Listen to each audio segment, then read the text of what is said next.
Merci d'être venu ce soir pour une soirée consacrée au bocage, donc des regards croisés sur le bocage avec plusieurs experts dans leur domaine qui vont pouvoir apporter leur expertise. On est ce soir sur une conférence dans le cycle L'agriculture de demain dans les Mauges. C'est un cycle de conférences qu'on organise avec le CPIE pour justement aborder des sujets liés à l'agriculture. L'année dernière, vous étiez peut-être déjà là à la conférence de Serge Zaka, un agroclimatologue. Et donc, cette année, on a choisi le bocage. C'est un cycle de conférences qui est financé dans le cadre d'un appel à projet de Mouche Communauté, Agriculture et Climat. Donc, un cycle de 2 à 3 conférences sur 3 ans. Voilà, donc pour rappeler qui on est le CPIE, donc on est une association de transition écologique basée à Beaupro, mais qui rayonne sur toutes les Mauges. On est 24 salariés et une quarantaine d'administrateurs. On travaille sur les thématiques liées à la biodiversité, à l'éducation, à l'agriculture, l'alimentation, enfin tout ce qui touche à la transition écologique avec quatre grands piliers, la sensibilisation, l'éducation, l'accompagnement et l'expertise. Donc voilà, on est une association et si vous souhaitez aussi en savoir plus ou être bénévole, on est bien sûr ouvert à vos contributions. Je vais laisser maintenant la parole à Tiffaine Crézé qui va vous présenter la soirée et les intervenants. Merci. Merci François. Bonsoir à toutes et à tous. Merci d'être présents ce soir pour ce temps d'échange autour du bocage. En mai 2023, un rapport du ministère de l'Agriculture avançait le chiffre suivant. Depuis 1950, 70% du linéaire de haies ont disparu des bocages français. Cela correspond environ à 20 000 km linéaires de haies qui disparaissent par an en moyenne ces dernières années. En conclusion, ce même rapport constatait que si les haies offrent à la collectivité un ensemble de services environnementaux, les agriculteurs en assument seuls les charges d'entretien et n'en voient pas les bénéfices à leur niveau. En septembre 2023, l'État annonçait donc un pacte en faveur de la haie, avec l'objectif d'augmenter le linéaire de haies de 50 000 km d'ici 2030. Mais pourquoi faire ? Pourquoi faudrait-il replanter des haies ?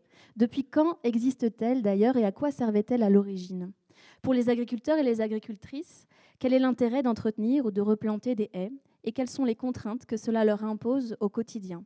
Peut-on maintenir le bocage sans alourdir encore leur charge de travail ? Ce soir, nous allons tenter de répondre à ces questions et à d'autres grâce à l'expertise et à l'expérience de différents intervenants et intervenantes. On entendra ensemble un historien, un géographe, un écophysiologiste et bien évidemment 2 agriculteurs et agricultrices avant de consacrer un temps d'échange avec la salle en fin de discussion. Je précise que cette soirée a la vocation à réfléchir ensemble, à échanger, à croiser des regards et des pratiques, mais pas à donner des leçons. C'est parti donc pour 2 heures de discussion pour mieux comprendre les enjeux du bocage. Et on commence en accueillant Teddy Véron, qui va me rejoindre sur scène, que vous pouvez applaudir.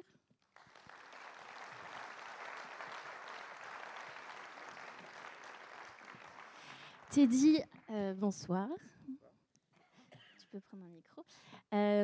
Vous êtes historien médiéviste, doctorant à l'université d'Orléans et de Tours. Vous êtes en train d'écrire une thèse sur les lignages et les châteaux angevins entre le XIe et le XIIIe siècle. Et vous allez nous conter ce soir l'histoire des haies et du bocage. Pour commencer, question simple, que signifie le mot bocage ? Alors, le bocage, en fait, c'est vrai que c'est un mot qu'on utilise couramment. Et en fait, en se penchant sur cette présentation, qui ne relève pas de ma spécialité, de mon sujet de recherche, j'ai découvert que le mot bocage datait en fait du XIIe siècle, sa première mention, sa première utilisation. Je dois avoir un petit truc. Voilà.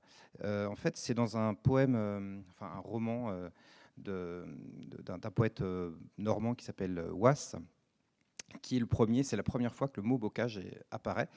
Donc l'extrait, en fait, il raconte un rassemblement de paysans. Il raconte un peu l'histoire des Normands. Et donc, en décrivant ces paysans, il dit certains, s'ils del bocage et s'ils del plaine, ceux du bocage et ceux de la plaine.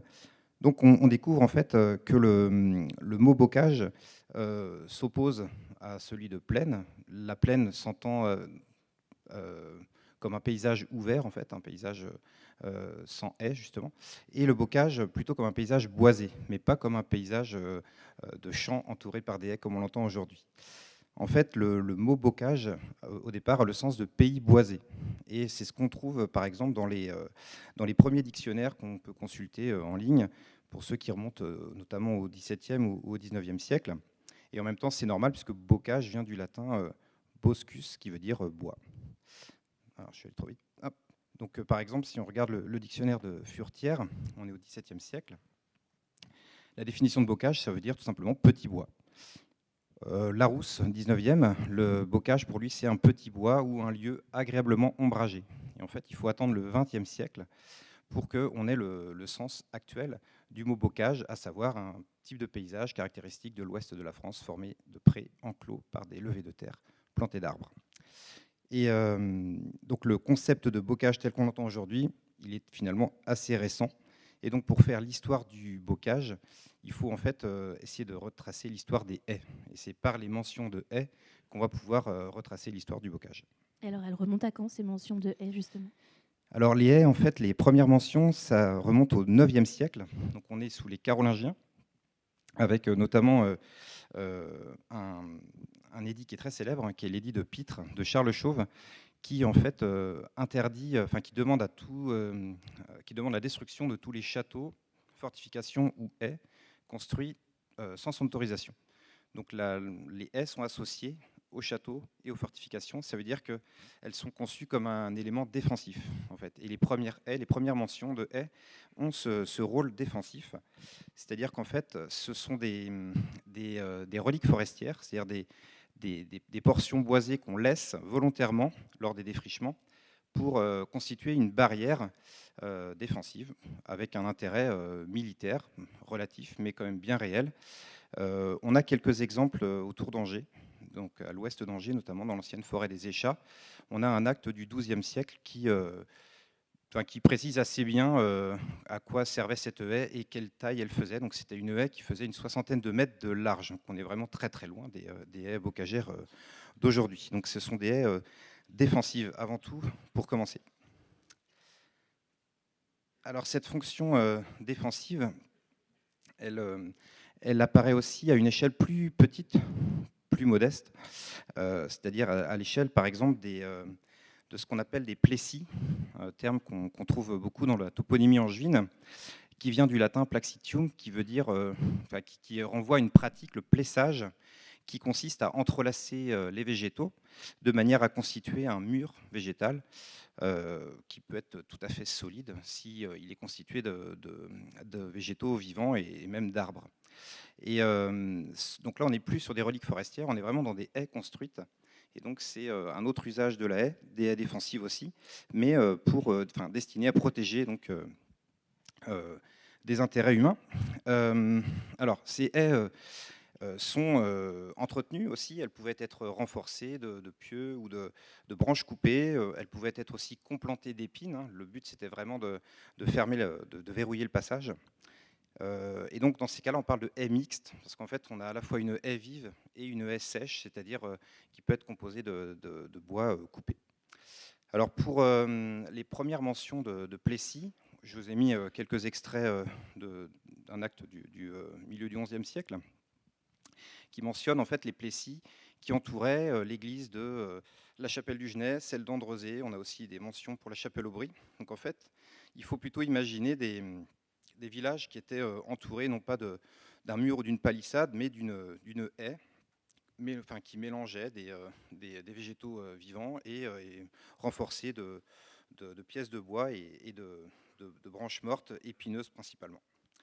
On a ça encore aujourd'hui en Afrique, par exemple. On peut avoir encore des villages qui sont entourés de ce type de haie. Ensuite, le mot Plessis, dans la région et notamment dans les Mauges, on le trouve beaucoup dans la toponymie parce que les habitats élitaires, les maisons, les demeures chevaleresques se sont servis de ce type de fortification, beaucoup moins coûteuse à mettre en place au départ qu'une palissade faite de pieux ou et encore plus si on pense à la maçonnerie. Et donc, en fait, beaucoup des noms de lieux Plessis renvoient, en fait, enfin, désignent des anciens habitats chevaleresques du Moyen-Âge central, donc de la période que j'étudie. Là, j'ai mis un seul exemple, celui de Chaudron-en-Mauges, le château du Bas-Plessis. Souvent, les Plessis sont restés, en fait, par tradition, des sites élitaires, des habitats aristocratiques. Donc, c'est la deuxième utilisation défensive du Plessis à petite échelle, c'est-à-dire celle de la protection d'un habitat élitaire. Et puis, une troisième, et encore plus petite utilisation de Plessis. Alors là, je l'ai trouvé dans le roman de Renard, dans un extrait dans lequel en fait on décrit l'habitat d'un paysan et on décrit notamment son parc à bestiaux dont on dit qu'il est formé d'une enceinte de pieux de chêne recouverte d'aubépines touffues. Donc encore une fois cette idée d'une haie mixte, des pièces de bois fichées dans le sol et de l'aubépine pour dissuader les voleurs en l'occurrence. Et donc ce qui ressort de ces exemples, c'est que les haies donc, sont utilisées pour se protéger des hommes, mais aussi des animaux sauvages, parce qu'en Anjou, au XIe siècle, on a encore des animaux sauvages. On a des loups, bien sûr, et on a aussi des ours, puisqu'on a au moins 2 traces, une dans un texte, dans la région de Champtoceau, et puis dernièrement, des archéologues ont trouvé des os d'ours qui ont été cuisinés sur le site du palais comtal de Loches. Alors on n'est pas tout à fait en Anjou, mais on n'est pas très loin. Donc voilà, on avait aussi des ours. Alors ça peut nous paraître un peu surprenant aujourd'hui d'imaginer que des haies puissent arrêter des animaux sauvages, mais en fait on verra tout à l'heure que c'était quand les haies sont solidement constituées et bien entretenues, c'était possible. Et quand est-ce qu'elles servent à délimiter des parcelles agricoles, ces haies ? Voilà, parce qu'effectivement, pour l'instant, on n'est toujours pas face à un bocage tel qu'on l'entend aujourd'hui. Alors, le bocage se met en place lentement. Dès le 9e siècle, on commence à avoir des mentions de haies qui ne sont pas spécifiquement défensives, qui désignent des vastes ensembles fonciers qu'on retrouve un petit peu dans le parcellaire. Voilà. Alors, je ne sais pas si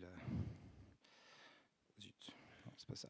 Bon, vous voyez peut-être la forme circulaire au milieu de la photographie. Donc ça, c'est une photo aérienne des années 50, 60, et on est dans le secteur de Landemont. Et donc en fait, ce qu'on appelle les ellipses bocagères, c'est probablement les premiers parcellaires, en tout cas qui sont plus anciens, qui ont été entourés de haies, plus anciennement que les simples parcelles. Donc ces ellipses bocagères entouraient des domaines fonciers qui étaient assez vastes, qui pouvaient faire plusieurs dizaines d'hectares et qui pouvaient même constituer des seigneuries, par exemple. Et on a quelques exemples qui ont été repérés par Michel Lemesnay, qui a notamment identifié ce qu'on appelle en Anjou des bois véraux. Du côté, alors là on est à côté, entre le Fuilet et Saint-Laurent des hôtels. Alors, je ne sais pas si on ne voit pas très bien ici, mais en gros, il faut imaginer, c'est le même endroit donc en photo aérienne actuelle et avec la carte IGN. Et donc, les petits traits en pointillés correspondent aux limites des anciennes communes.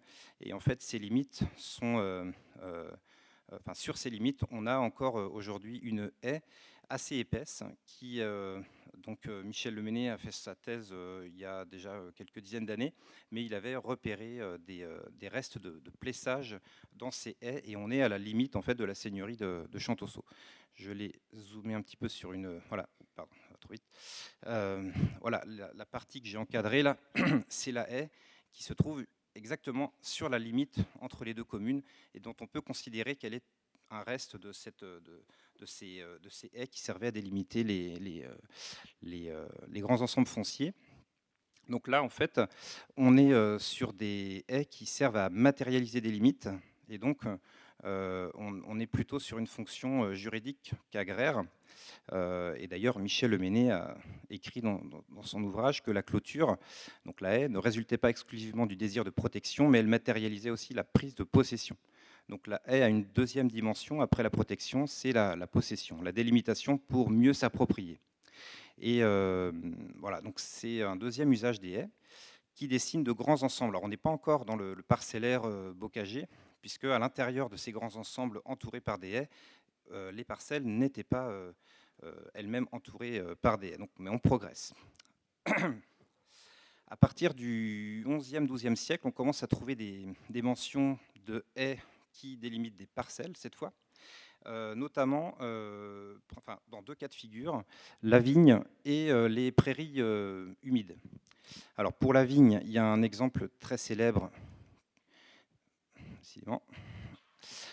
c'est celui des illustrations qu'on trouve dans les Traits riches d'heures du duc de Berry. Donc on est au XVe siècle. Et donc là, si on voit d'un côté, à droite, le château de Lusignan dans le Poitou, on voit que les clos de vigne sont entourés par des murs. Et si on regarde du côté du château de Saumur, les clos de vigne, là c'est les vendanges qui sont présentées, sont entourés par des haies. On a encore aujourd'hui, notamment par exemple à Chalonnes, des haies qui sont entourées, des vignes qui sont entourées de haies. Alors, pourquoi on commence par entourer les vignes ? Parce qu'en fait, les vignes, c'est un enjeu économique très important au Moyen-Âge. D'ailleurs, l'expression clos de vigne vient du fait que très tôt, les vignes ont été clôturées. Alors, pour les protéger des prédations des animaux, bien sûr, pour aussi surveiller le travail des vignerons, pour contrôler un petit peu les allées et venues dans le clos, et pour limiter les rapines, notamment au temps des vendanges. En fait, les vignes étaient vraiment très très contrôlées.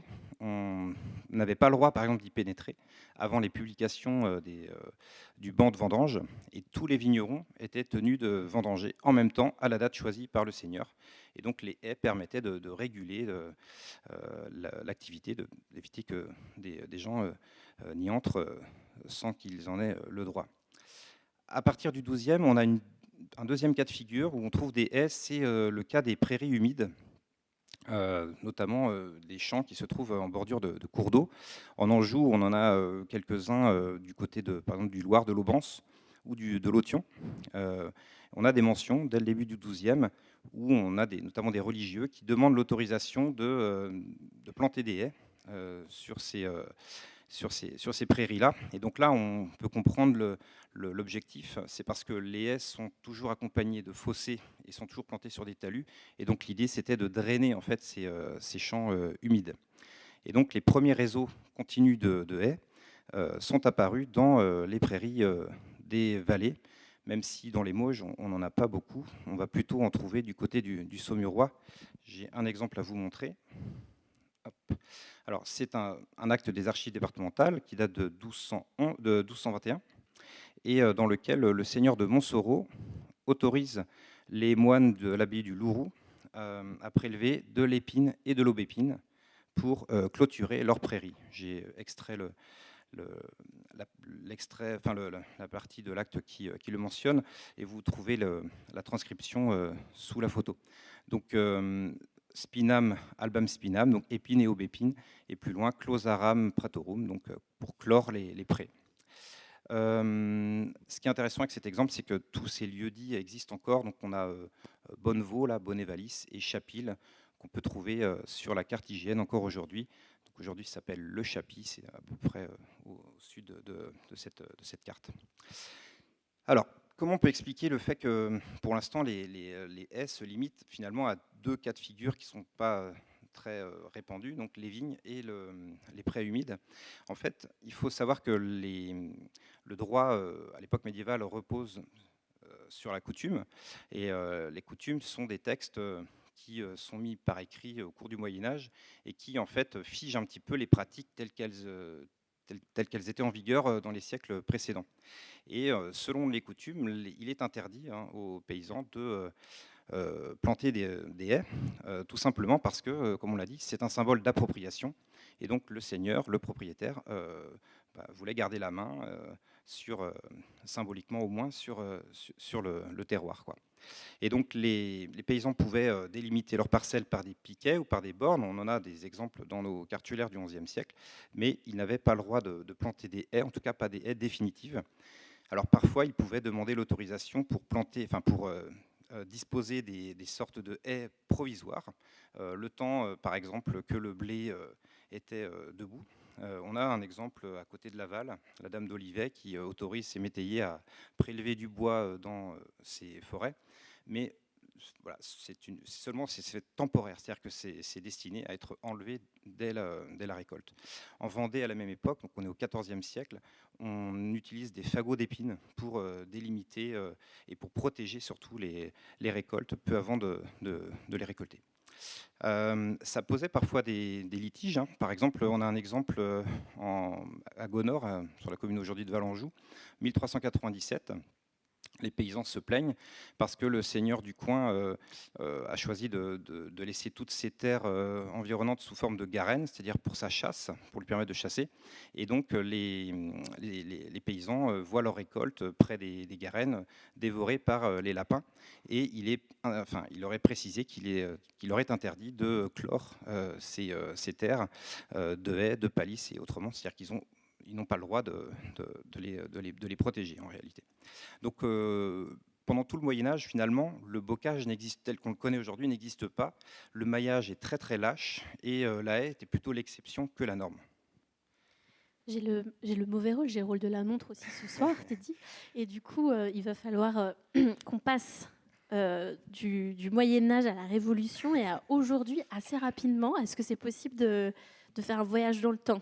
C'est un challenge. Est-ce que tu veux bien poser la quatrième question? Eh ben, pourquoi ça change après le Moyen-Âge et à quoi ressemble le bocage à l'époque moderne? Voilà. Merci. Alors, en fait, pour les historiens, c'est l'affaiblissement progressif des coutumes qui sont de moins en moins respectées, qui va du coup profiter aux paysans qui vont entourer plus fréquemment leurs parcelles. Alors pour l'époque moderne, donc entre le XVIe et le XVIIIe siècle, c'est les travaux d'Annie Antoine qui font un peu autorité dans l'Ouest. Et donc je m'en suis servi pour présenter un petit peu les haies. Donc, elle les décrit de la manière suivante. Donc, des haies qui se composent d'un fossé bordant un talus sur lequel sont alignés des arbres. Entre ces arbres est organisé un remplissage d'arbustes épineux, tels que l'aubépine, on en a parlé. Et lorsque le remplissage ne suffit pas, les haies sont renforcées par le plessage, on en a parlé aussi, ou par l'apport de végétaux épineux morts.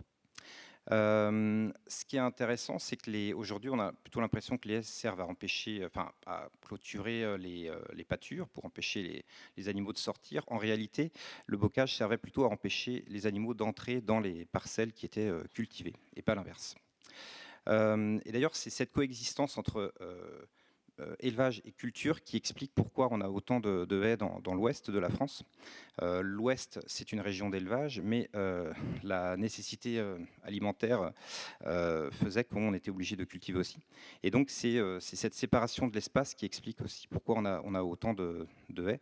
Alors, Annie Antoine a déterminé 3 types d'espaces. Donc, les espaces qui produisent la nourriture d'hiver pour les animaux, donc les prairies, sur lesquels on récolte du foin, les espaces où les animaux pâturent, donc c'était plutôt des espaces un petit peu laissés, des taillis, de la lande, des espaces comme ça, et puis les espaces destinés à produire les céréales, sur lesquels les animaux étaient évidemment interdits, sauf pour le travail de la terre ou le fumage. Voilà, donc on est le bocage, ça correspond à une agriculture extensive ou semi-extensive. Dans les terroirs beaucoup plus intensifs, notamment en ce qui concerne les céréales, comme le bassin parisien, évidemment, on n'a pas toutes ces haies. Les haies, selon toujours Annie Antoine, les arbres dans les haies font l'objet d'un traitement original qui découle à la fois de leur statut et de leur utilité. Donc les arbres servent à maintenir la structure de la haie. Ils appartiennent aux propriétaires du fonds, mais le produit de l'émondage revient à l'exploitant. Et donc, les arbres étaient régulièrement taillés, à la fois pour limiter leur croissance, limiter l'ombre aussi qu'ils projetaient sur les cultures, et pour fournir le bois de chauffage, et aussi le bois nécessaire à la réparation du petit outillage agricole.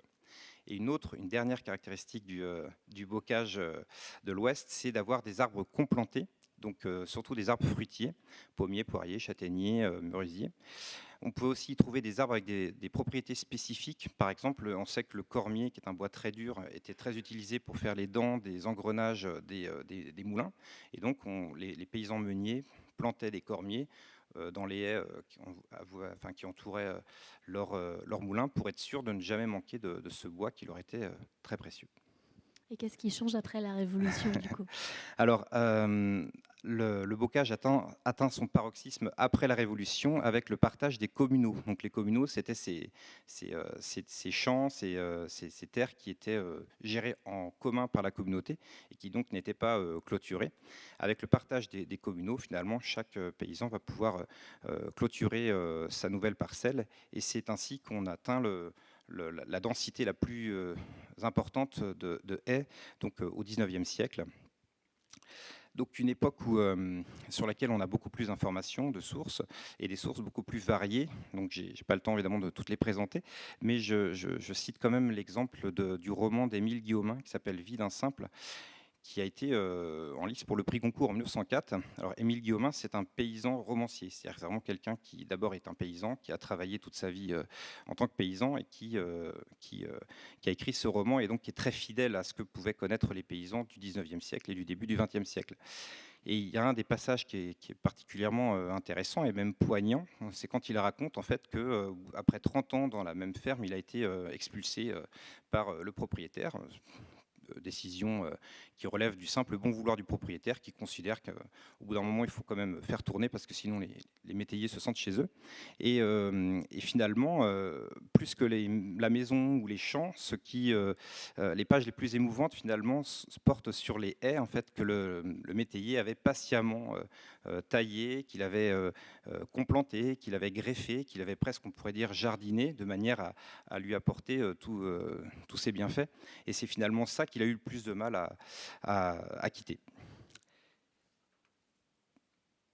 Et donc, cette forte densité de haies va perdurer jusqu'aux années 50-60, jusqu'à l'arrivée de la mécanisation dans l'agriculture et à la révolution donc, agricole, qui va entraîner donc, le remembrement dont vous parlera mon collègue.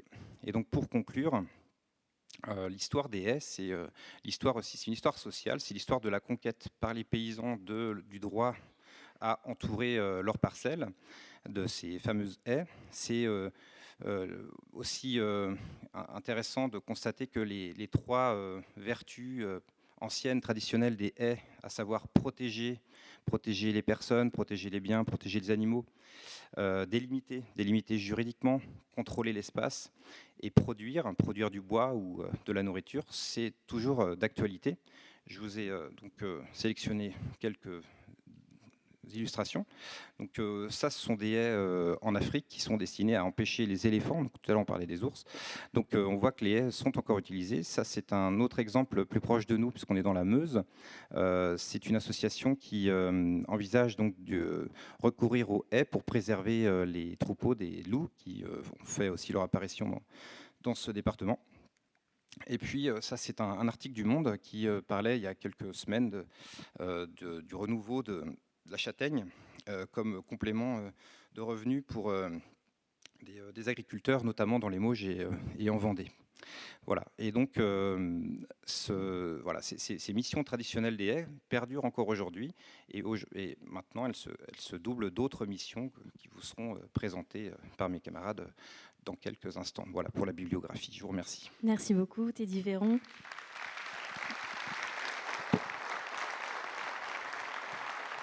Bel exploit de nous conter plus de 1000 ans d'histoire en 20 minutes. Bravo pour cet exploit. On va poursuivre la discussion avec Thibaut Preux, qui va me rejoindre sur scène. Thibaut Preux, qui est enseignant-chercheur en géographie à l'Université de Poitiers. Thibaut Preux, vous avez étudié le lien entre l'agrandissement des exploitations et la transformation des paysages de bocage en Normandie. Peut-être première question, pour comprendre mieux de quoi on parle, c'est quoi la différence entre le remembrement et les recompositions foncières ? Alors, je vais peut-être, avant d'entamer de répondre à cette question, je voudrais juste reprendre le fil de l'histoire là où on l'a arrêté juste avant, vous donner quelques chiffres sur la période la plus récente de l'évolution des paysages de bocage. On en a parlé un petit peu en introduction. Ce que l'on voit ici, c'est des chiffres à prendre avec des pincettes parce qu'ils sont issus de différentes sources documentaires. Il y a des éléments qui viennent de l'inventaire forestier national, d'autres plutôt du recensement agricole. Mais c'est des chiffres qui ont été publiés par le ministère. Donc, ce que l'on voit ici, c'est une diminution de 70% du linéaire de haies entre 1975 et 2020 en France métropolitaine. On est passé de 2 millions de kilomètres de haies en 1930 à 375 000 kilomètres en 2021. Donc ça, c'est un premier élément important pour planter un petit peu le décor, si j'ose dire. Le deuxième élément important ici à rappeler, c'est si vous regardez sur la période la plus récente, la période 2015-2022, c'est qu'on a une accélération de ce processus d'érosion du linéaire de haies en France. Ça a été une surprise pour nous, les chercheurs qui travaillons sur ce sujet, parce qu'on ne s'attendait pas à une telle accélération, dans la mesure où, on y reviendra un petit peu plus tard, les haies sont davantage protégées aujourd'hui dans la réglementation. Cette diminution du linéaire de haies, elle se double d'une dégradation qualitative de maillage bocager. Je pense que parmi vous, il y en a beaucoup qui vivent ou qui fréquentent les espaces ruraux.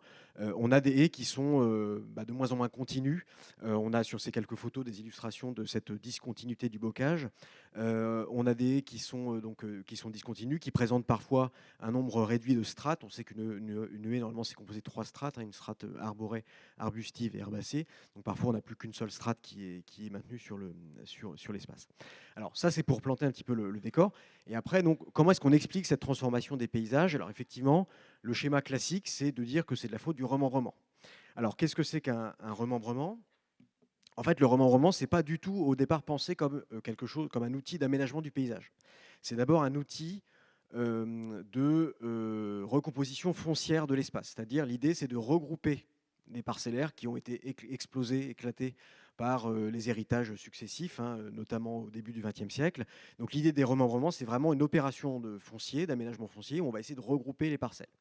Et ça se double de travaux, évidemment, connexes, qui visent à faciliter l'exploitation agricole. Et ces travaux connexes, vous en avez une illustration ici en Bretagne, ça a donné des remembrements de type table rase. Donc là, on est dans la région de Carentoire, on est dans le Morbihan. Donc vous voyez 1971-1975, la vitesse d'évolution du paysage et l'ampleur de ces évolutions. Donc là, l'évolution du paysage, c'est une mise en ordre du paysage pour faciliter la mécanisation de la production. Donc on regroupe les parcelles, on fait des réseaux de chemins qui sont davantage rectilignes, on rectifie les cours d'eau pour gagner de la place, pour accélérer les transferts d'eau sur les bassins versants, etc. Et donc, généralement, on explique les transformations du paysage rural par ces remembrements. Pourquoi est-ce qu'on fait ça? D'abord parce qu'il y a un côté spectaculaire, donc c'est très facile dans les manuels d'histoire-géographie, encore aujourd'hui au collège, lycée, on a ces éléments-là, parce que ça permet d'expliquer très rapidement les transformations du paysage. Et puis ça a permis aussi de mettre en accusation l'État, puisque les remembrements étaient pilotés par le corps des ingénieurs d'État, qui était chargé de mettre en œuvre cette politique sur les communes. Or, ce que l'on voit un petit peu dans l'évolution, dans la trajectoire d'évolution des remembrements sur ce graphique, qui ne doit pas être très lisible, j'en suis désolé. Donc c'est un histogramme qui représente pour chaque année la surface agricole qui a été remembrée en France. Donc on voit qu'on a un pic dans les années 60, 70, c'est là où vraiment on a le plus de remembrements en France. Et puis c'est un processus qui en fait décline progressivement. Et vous voyez que sur la période la plus récente, entre 2005 et 2010 ici, on a vraiment un nombre très faible d'opérations de remembrement en France et qui ont plutôt vocation aujourd'hui à des opérations d'aménagement liées à des grands travaux, comme des autoroutes ou comme l'aménagement de voies ferrées. Donc vous voyez qu'il y a quelque chose qui ne colle pas ici, parce que dans la transformation du paysage que je vous ai décrite au début, on a bien une diminution du linéaire de haies en France et on a quasiment plus de remembrement. C'est donc qu'il y a autre chose qui se passe dans les campagnes, et cette autre chose, moi je l'explique plutôt par ce que j'ai appelé des initiatives individuelles d'arrachage, c'est-à-dire des exploitants agricoles et ou des propriétaires qui vont décider d'arracher des haies, principalement pour regrouper des parcelles. Et c'est là qu'on en vient à ce lien avec l'agrandissement des exploitations agricoles. Et c'est quoi les principales évolutions des paysages bocagers si on devait les décliner? Alors, si on devait les décliner, donc les éléments que je vais vous présenter maintenant sont issus de mon travail de thèse, donc c'est plutôt en Normandie. Je suis désolé, je ne suis pas originaire des Mauges, personne n'est parfait. Mais je pense qu'il y a des similitudes quand même dans les trajectoires d'évolution à la fois agricole et paysager de ces zones d'études. Donc, la principale évolution, c'est d'abord, vous l'avez sur ce graphique, une diminution du linéaire de haies présent sur le territoire. Donc moi, j'avais 4 terrains d'études en Normandie, le Pays d'Auge, le Bessin, le Bocage-Virois et le Sud-Manche. Et j'ai travaillé sur la période 2003-2016. Et vous voyez la vitesse à laquelle ça évolue. On est sur des réductions de moins 37% pour le territoire où ça a le moins bougé. Et ça va jusqu'à moins 62% de linéaire de haies entre 2003 et 2016 pour la région du Sud-Manche. Donc c'est d'abord ça la principale évolution marquante dans le paysage, c'est la diminution de la place des haies dans le paysage. Et ça se double d'autres évolutions, chacun peut les mesurer. C'est ce que j'ai appelé une rationalisation du parcellaire, c'est-à-dire qu'on va avoir des parcelles qui s'agrandissent et qui prennent de plus en plus la forme d'un carré, parce que c'est beaucoup plus facile de travailler évidemment des parcelles carrées que des parcelles dans lesquelles vous avez plein de petits recoins pour les agriculteurs. Donc ça, c'est le deuxième élément, une rationalisation du parcellaire. Et le troisième élément d'évolution des paysages, c'est une très forte progression des cultures dans les paysages, principalement au détriment des prairies permanentes. Donc vous avez ici une illustration sur un de mes terrains d'études. On est dans le Bessin, donc dans le nord-ouest du département du Calvados, entre 2007 et 2016. Ici, vous voyez sur les deux photographies aériennes la transformation du paysage. Donc on a une concomitance dans l'espace entre les arrachages de haies, les regroupements de parcelles et les mises en culture.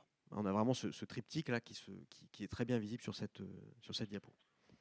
Et donc, pourquoi vous faites ce lien, vous, entre l'évolution des paysages bocagers et l'agrandissement des exploitations agricoles? Qu'est-ce qui explique la transformation concrètement de ces paysages? Alors, pour avancer un petit peu sur cette question, la carte que vous avez ici, c'est une carte qui représente les transformations du paysage. Donc vous avez un gradient de couleurs, blanc, orange, rouge. Plus vous allez vers les couleurs orange et rouge, plus on a eu une transformation de la trame parcellaire, c'est-à-dire des parcelles qui se sont regroupées. Orange, c'est 2 parcelles regroupées. Rouge, c'est plus de 3 parcelles regroupées. Donc ce qu'on voit ici, c'est qu'on a une transformation du paysage. Et là aussi, si vous fréquentez les espaces ruraux et que vous vivez dans l'espace rural, c'est des choses que vous pouvez observer, c'est qu'on a une transformation du paysage qui est discrète et discontinue. C'est-à-dire que c'est des petites parcelles qui vont se regrouper petit à petit, des entrées de champs qui vont être agrandies, un morceau de haie qui va être arraché à un endroit. Et on n'est pas du tout sur des schémas d'évolution de type remembrement où on a sur toute la commune du génie civil lourd avec des transformations du paysage radicales en 2-3 mois. Là, on est vraiment sur un processus qui est très discret, très discontinu. J'aime bien l'image du tableau pointilliste. On a vraiment cette idée d'une transformation du paysage par petites touches. Alors, pourquoi est-ce que je fais le lien avec l'agrandissement des fermes? Parce qu'en fait, en travaillant un petit peu, on s'est aperçu que les haies qui étaient arrachées, elles étaient majoritairement situées entre 2 parcelles regroupées. Là, vous avez sur ce petit diagramme en camembert, c'est la localisation des haies qui ont été arrachées entre 2 dates d'observation. Donc vous voyez que 44% des haies arrachées sur mes terrains d'études, c'est des haies qui sont situées en position intermédiaire entre 2 parcelles qui ont été regroupées. Petite parenthèse ici, parce que j'ai aussi fait pas mal d'enquêtes auprès d'agriculteurs qui m'ont dit oui, tu t'intéresses aux agriculteurs, c'est encore les agriculteurs les méchants, mais tu devrais regarder aussi ce qui se passe du côté des haies qui sont situées en dehors du domaine agricole. Alors effectivement, on a des haies qui sont arrachées en dehors de la SAU, c'est 4% du linéaire total ici sur mes terrains d'études, mais c'est des terrains d'études qui sont des terrains très ruraux.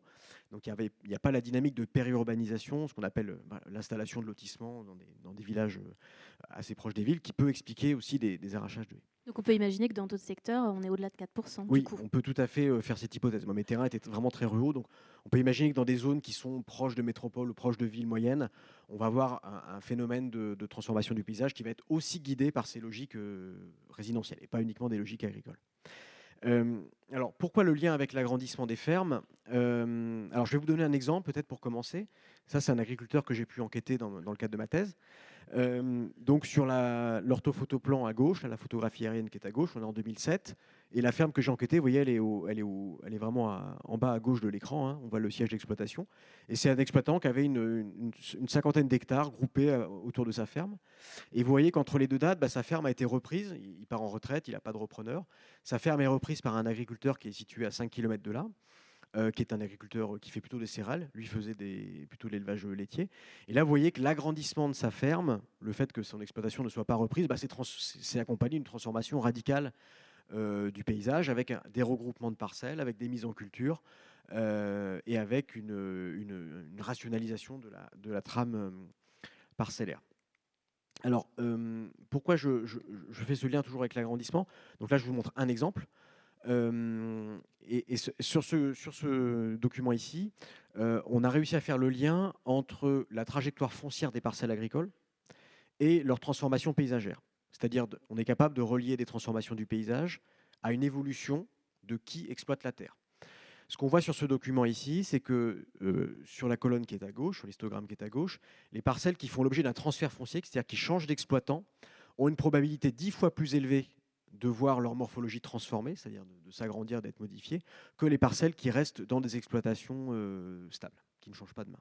Donc il y a un lien statistique ici qui est assez évident entre le changement d'exploitant et le changement du paysage, pour le dire très, très simplement et très directement. Alors, au cours de... Hop, ça c'est pour après. Au cours de mon enquête, donc j'ai essayé de comprendre un petit peu en échangeant avec les agriculteurs, pourquoi est-ce que quand ils agrandissent leurs exploitations, il y a une transformation du paysage. Et il y a 3 facteurs qui ressortent de manière assez forte. D'abord, c'est que dans les exploitations agricoles françaises, l'agrandissement se réalise majoritairement sans augmentation de la masse salariale, sans augmentation de la charge de travail. C'est-à-dire qu'on a un agrandissement qui se fait avec le même nombre de travailleurs. Donc ça veut dire qu'il y a une augmentation de la charge de travail pour les agriculteurs qui restent en place. C'est un facteur d'intensification du travail agricole. Il y a plus de cheptels éventuellement à s'occuper, il y a plus de cultures également à gérer, etc., etc. Et donc, comment les agriculteurs vont-ils faire face à cette surcharge de travail? Principalement par de la mécanisation de la production. Donc on va acquérir des matériels de plus en plus puissants qui vont permettre de travailler plus vite la terre. On va, dans les exploitations d'élevage, mécaniser très fortement un certain nombre de tâches, et voire jusqu'à la robotisation de la traite. Et c'est cette mécanisation du travail qui a des conséquences paysagères. Parce que bien évidemment, quand vous passez d'un tracteur de 100 chevaux à 150, 200 chevaux, eh bien, vous avez besoin d'adapter la forme du paysage à l'utilisation de ces engins agricoles.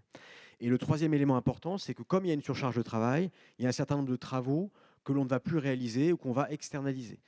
Par exemple, typiquement, l'entretien des haies, plutôt que de passer avec une tronçonneuse plusieurs semaines, principalement en hiver, à faire du bois, on va mécaniser l'entretien des haies en s'équipant de lamiers épareurs, etc., voire en externalisant parfois le travail d'entretien de la haie, ce qui a des conséquences évidemment sur la physionomie des haies, sur la forme des haies. Puisque quand vous passez un lamier épareur, vous avez une haie qui va devenir beaucoup plus rectiligne, évidemment, avec des problématiques derrière de maladies qui peuvent se lier.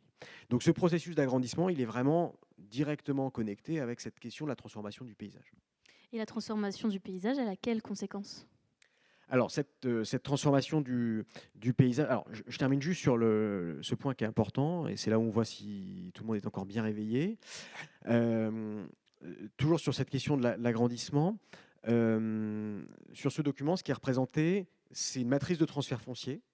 Donc ça permet de représenter comment circule la terre agricole sur la partie gauche des exploitations qui ont cédé leur terre, donc principalement des agriculteurs qui partent en retraite ou qui cessent leur activité, et vers la partie droite, donc ça se lit de gauche à droite, les exploitations qui ont repris du foncier agricole. Les traits de couleur que vous voyez, leur taille est proportionnelle au volume de terre qui a été échangé. Et les exploitations sont classées par classe de taille. Donc le D1, c'est les 10% des exploitations les plus petites. Le D10, c'est les 10% des exploitations les plus grandes.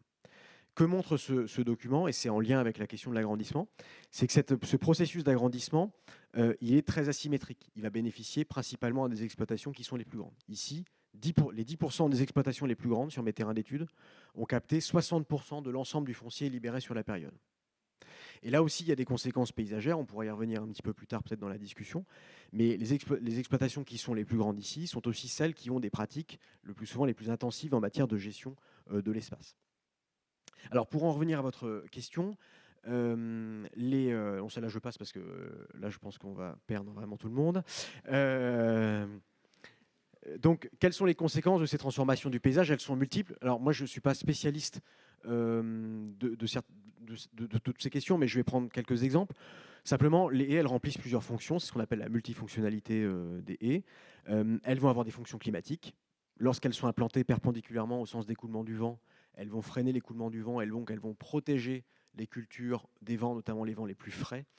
Donc ça, c'est quelque chose qui est très attesté depuis très longtemps. Quand vous allez vers le sud de la France, que vous prenez l'autoroute du Soleil, la 7, après Lyon, vous avez des rangées de peupliers qui sont implantés perpendiculairement à l'autoroute parce que c'est fait pour freiner l'effet du Mistral. Donc c'est quelque chose qui est vraiment utilisé depuis très très longtemps. Ces haies, elles vont évidemment avoir un rôle important pour la biodiversité. Elles vont abriter une faune et une flore spécifiques et elles vont servir de ce qu'on appelle le corridor écologique. Elles vont permettre la circulation des espèces animales et des espèces végétales dans les paysages. Et là où moi j'ai davantage d'éléments à vous apporter, parce que le laboratoire dans lequel j'ai fait ma thèse travaillait spécifiquement sur cette question, ces haies, elles ont également une fonction hydrologique importante, puisque lorsqu'elles sont implantées perpendiculairement au sens de la pente, eh bien, elles vont permettre de freiner l'écoulement de l'eau sur les versants. Donc vous avez un exemple ici sur le petit schéma qui est en haut à droite de la diapo. Vous avez une haie qui est sur un talus. Cette haie qui est sur un talus, eh bien, elle va constituer un obstacle à l'écoulement de l'eau. Et donc l'eau va être stoppée dans son écoulement, va s'infiltrer au pied de la haie, et on va lutter contre deux phénomènes. Enfin, d'une part, on va ralentir la circulation de l'eau sur le versant, donc on va limiter les phénomènes d'inondation en aval de cette haie. Et puis deuxièmement, on va limiter un processus qui est très important pour les agriculteurs, qui est le ruissellement érosif. Lorsque l'eau va circuler sur un versant, la pente fait que l'eau va circuler de plus en plus vite, et plus cette eau va circuler rapidement, plus elle va avoir une capacité érosive, plus elle va arracher des particules élémentaires de sol, et elle va emporter avec elle ces particules élémentaires de sol vers la rivière. Donc il y a deux conséquences. D'une part, l'agriculteur il a perdu une partie de son capital en sol qui est très faiblement renouvelable, parce que le sol c'est un matériau vivant mais qui évolue très lentement. Donc l'agriculteur, il y a une perte sèche en termes de rendement. Et puis pour la collectivité derrière, c'est potentiellement des pollutions sur les cours d'eau, sur les routes, sur les réseaux routiers qui sont importantes. Donc la haie ici, elle va vraiment jouer ce rôle de frein hydraulique. Alors, un point d'attention, c'est pas parce que vous êtes dans un paysage bocagé que vous êtes à l'abri de ces problématiques d'inondation, de ruissellement érosif. Je pense qu'on l'a bien mesuré là avec l'hiver très, très humide que nous avons. Pourquoi ? Tout simplement parce qu'il suffit que vous ayez une trouée dans votre haie pour que le chemin de l'eau puisse se faire à nouveau et que l'eau puisse à nouveau connecter la rivière. Vous avez un exemple ici sur une parcelle qui est en pente. Au pied de cette parcelle, vous aviez une haie, mais elle était en partie arrachée ici. Et donc, vous voyez que l'écoulement, il se fait par cette trouée et il va finir par rejoindre un cours d'eau juste derrière.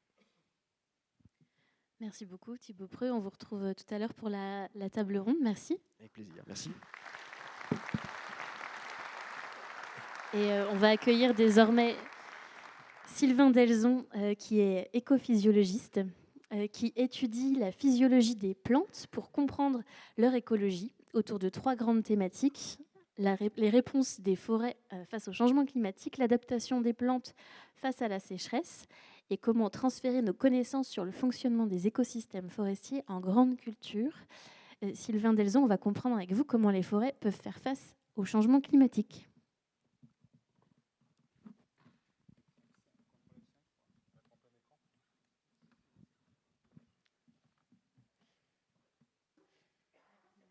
Ça y est pas non plus là, mais c'est peut-être. Ouais, ça va. Ouais, ça ira comme ça. On va faire comme ça. Très bien. Merci. Est-ce qu'il y a un pointeur? Il n'y a pas de pointeur? Non. Bon, non. Ok. Donc bonsoir. Je vais faire sans pointeur, mais je vais passer. Je peux les passer? Ouais. Alors, je vais vous présenter un petit peu le fonctionnement des forêts, d'un arbre. Et je pense que je pourrais répondre aussi à des questions. Je vais passer rapidement sur les résultats des recherches qu'on a menées au cours des 15 dernières années. Et je vais reprendre quelques basiques, mais je ne vais pas trop m'attarder. Alors, on fait partie dans notre laboratoire d'un réseau international qui recense la mortalité, le dépérissement des forêts à l'échelle du globe. Comme on peut le voir, chaque point ici représente une mortalité qu'on appelle massive, c'est-à-dire plus de 100 hectares à l'échelle du paysage, comme on peut le voir aussi bien en Australie, en Europe qu'aux États-Unis. Et généralement, ces mortalités suivent une période de sécheresse ou de très fortes vagues de chaleur. Et elle constitue un réseau qui met en évidence ici que même en forêt tropicale humide, on voit en Amazonie, on a aussi, dans un endroit où il y a plus de 3 mètres d'eau qui tombent par an, de la mortalité liée à la sécheresse. Et donc on va essayer d'expliquer un petit peu pourquoi. Alors, si on s'intéresse, on a vu que l'histoire nous apprenait beaucoup de choses. Donc si on regarde un petit peu aussi sur la réponse des arbres et des forêts au cours du temps, on s'aperçoit qu'au cours des périodes glaciaires et interglaciaires, les arbres ont toujours migré, ont toujours recolonisé. Ici, c'est un exemple qu'on a étudié du chêne vert. Le chêne vert, vous aviez les populations reliques qui se trouvaient ici en Turquie et qui ont recolonisé pendant la période interglaciaire l'Europe via une voie d'Afrique du Nord et une voie plus italienne. Et les deux voies d'ailleurs se sont regroupées autour du Pays Basque avec 2 variétés qui se sont réhybridées. Donc on voit que cette espèce a reculé quand il faisait froid et puis a recolonisé quand il faisait chaud. La grosse différence avec ce qu'on voit actuellement, c'est que le changement climatique, ici on est à l'ère tertiaire, le changement climatique c'est à peu près 1,5 siècle, on n'est pas sur des millions d'années. Et donc la question que l'on se pose dans le laboratoire, c'est au vu de l'intensité du changement climatique, est-ce que ces populations forestières seront capables de répondre dans un laps de temps aussi court? C'est la question qu'on se pose, c'est la question qui nous anime. Et donc, il peut y avoir plusieurs réponses des forêts. La première, c'est la migration vers des coins plus frais. Voilà, on a identifié plusieurs réponses, et donc la première ici, c'est la migration. Alors la migration, c'est-à-dire qu'on suit une évolution. Donc ici, on parle d'évolution de température, de réchauffement. Donc est-ce que les arbres seront capables de prendre le pas du réchauffement climatique? Alors ce sont des organismes sessiles. Le problème, c'est qu'ils ont des problèmes pour se déplacer. Mais on va voir que c'est tout à fait possible. Donc si on regarde déjà un petit peu ce qu'on pourrait attendre. Ici, j'ai pris un exemple, mais on en a des centaines. Ici, c'est un exemple emblématique, c'est un chêne à l'échelle de l'Europe. On voit son aire de répartition actuelle ici sur la gauche. Et puis, sur la droite, ce sont des modèles qui prédisent le climat qui sera favorable à l'espèce à la fin du siècle. En vert foncé, c'est une zone où le climat sera favorable à l'espèce, mais où l'espèce n'est pas présente à l'heure actuelle. Et en rouge, au contraire, c'est une zone où l'espèce est actuellement présente, mais le climat ne sera plus favorable à cette espèce à la fin du siècle. Et donc, que va-t-il réellement se passer, notamment tout d'abord en limite nord? Est-ce que cette espèce sera capable de migrer vers le nord? Alors pour ça, on a étudié plusieurs espèces, mais ici je vous montre un seul exemple. C'est le cas du chêne vert, qui est une espèce méditerranéenne, et les populations les plus au nord se trouvent donc à Nantes. Cordon atlantique, ici, comme on peut voir, sont les populations les plus au nord de l'Europe. Et les modèles prévoient que cette espèce aura un climat, ils ne prévoient pas que l'espèce va coloniser, ils prévoient que le climat qui sera favorable à l'espèce va aller vers le nord-ouest essentiellement. Et donc on a essayé de vérifier un petit peu si ces modèles prédisent bien un petit peu l'évolution potentielle de cette espèce. Et donc pour cela, on a étudié ce qu'on appelle les sommiers de l'Office national des forêts, l'ONF. Ce sont des carnets dans lesquels ils enregistrent la présence d'espèces à chaque fois qu'ils vont sur le terrain. Et donc on a réussi à retrouver ces cahiers depuis 1880. On a étudié 4 forêts, notamment une forêt de 5000 hectares à côté de Bordeaux, entre le lac d'Ourtin et l'océan, puis des forêts jusqu'au Pays de Mont, pas très loin d'ici. Dans toutes ces forêts, on voit exactement le même patron. Ce qu'on voit sur la forêt du haut ici, je ne vais pas parler de toutes les forêts, mais donc au tout début, en 1880, il y a quelques individus de chêne vert. Je crois qu'il y en avait moins de 10 sur les 5000 hectares. Et puis, à l'heure actuelle, donc en 2025, c'est l'espèce qui domine le plus cette forêt, qui, je rappelle, fait 5000 hectares. Et donc, on peut s'amuser à calculer un petit peu la vitesse de progression de cette espèce en calculant avec les barycentres de chaque placette. Et on s'aperçoit que la vitesse de migration du chêne vert est à peu près de 50 mètres par an. Donc on se dit, c'est incroyable, le chêne vert arrive à migrer 50 mètres par an, essentiellement via le déplacement des glands par un oiseau qu'on appelle le geai. Il y a aussi des migrations via le pollen, mais je ne vais pas rentrer dans le détail. Mais ce qu'il faut retenir, c'est que le climat, lui, il remonte de 2000 mètres par an. Et donc ça veut dire que cette migration, cette espèce sera incapable de suivre la remontée du climat. Si ce n'est si on transporte des glands dans la voiture et qu'on les amène à Nantes et qu'on sème les glands dans la région. Donc la migration, pas assez rapide, ou en tout cas moins rapide que le changement climatique. L'autre réponse, c'est on reste sur place. La forêt s'adapte et reste au même endroit. Voilà, il y a eu des changements climatiques, on va dire glaciaires, interglaciaires depuis la nuit des temps, et les arbres sont toujours là. Donc pourquoi ne seraient-ils pas capables de rester, finalement, de se maintenir sur les sites? Et pour cela, il y a 2 processus qu'on en étudie qui leur permettraient de se maintenir, de s'adapter. Le premier, c'est la diversité génétique, c'est-à-dire s'ils sont très divers, si ces forêts sont très diverses, elles seront capables de s'adapter. Et le deuxième, c'est ce qu'on appelle la plasticité. Je ne vais pas rentrer vraiment dans le détail aujourd'hui, mais c'est la capacité d'un individu à répondre très rapidement à une modification environnementale. Et donc pour cela, on étudie des caractères qu'on appelle les caractères phénologiques, généralement, c'est-à-dire la date d'apparition des feuilles, la date de fructification. Je vous donne un exemple ici, c'est la date des vendanges à Bonn, en Bourgogne. Et on voit qu'elle a été avancée au cours donc du dernier siècle à peu près de 3 semaines. Et ça, c'est en grande partie l'impact du réchauffement du climat. On voit également aussi les dates de récolte du blé en Europe, ici, qui sont fortement conditionnées par les températures du printemps. Plus le printemps est chaud, plus la récolte est avancée à peu près de 3 semaines. Alors là, vous allez me dire, oui, mais bon, pour le blé, ça dépend des variétés qu'on utilise, des dates de semis, etc., type de fertilisation, la pratique. Et donc, là où c'est intéressant, c'est de vérifier si ce qu'on observe un petit peu en agriculture est également le cas sur les arbres forestiers, où là, il y a quasiment peu de gestion, notamment dans les forêts qu'on étudie en haute montagne, où il n'y a quasiment aucune gestion. Et donc, on étudie ces traits-là, c'est-à-dire la date d'entrée en dormance, la date de débourrement, date d'apparition des feuilles, date de floraison, de fructification, etc. Et ce que l'on constate, c'est que je ne vais parler que d'une seule espèce pour illustrer ici. Le chêne ici, on voit que le chêne est capable d'avancer sa date de débourrement de 7 jours pour 1 degré d'augmentation de température. Donc s'il fait 1 degré plus chaud en hiver, sortie d'hiver, début du printemps, le chêne va mettre en place ses feuilles 1 semaine plus tôt. À l'automne, en l'occurrence, c'est exactement l'inverse. Il va retarder sa date de ses naissances, ce qu'on appelle l'été indien, de à peu près 6 jours pour 1 degré d'augmentation de température.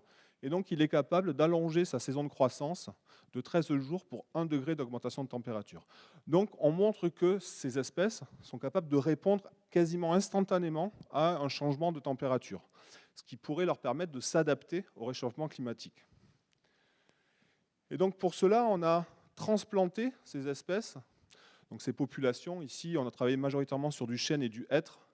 On a transplanté ces populations de 400 mètres, 800 mètres à toutes les altitudes. Et le fait de les transplanter de 100 mètres à 1600 mètres d'altitude, on simule un changement climatique de 7 degrés.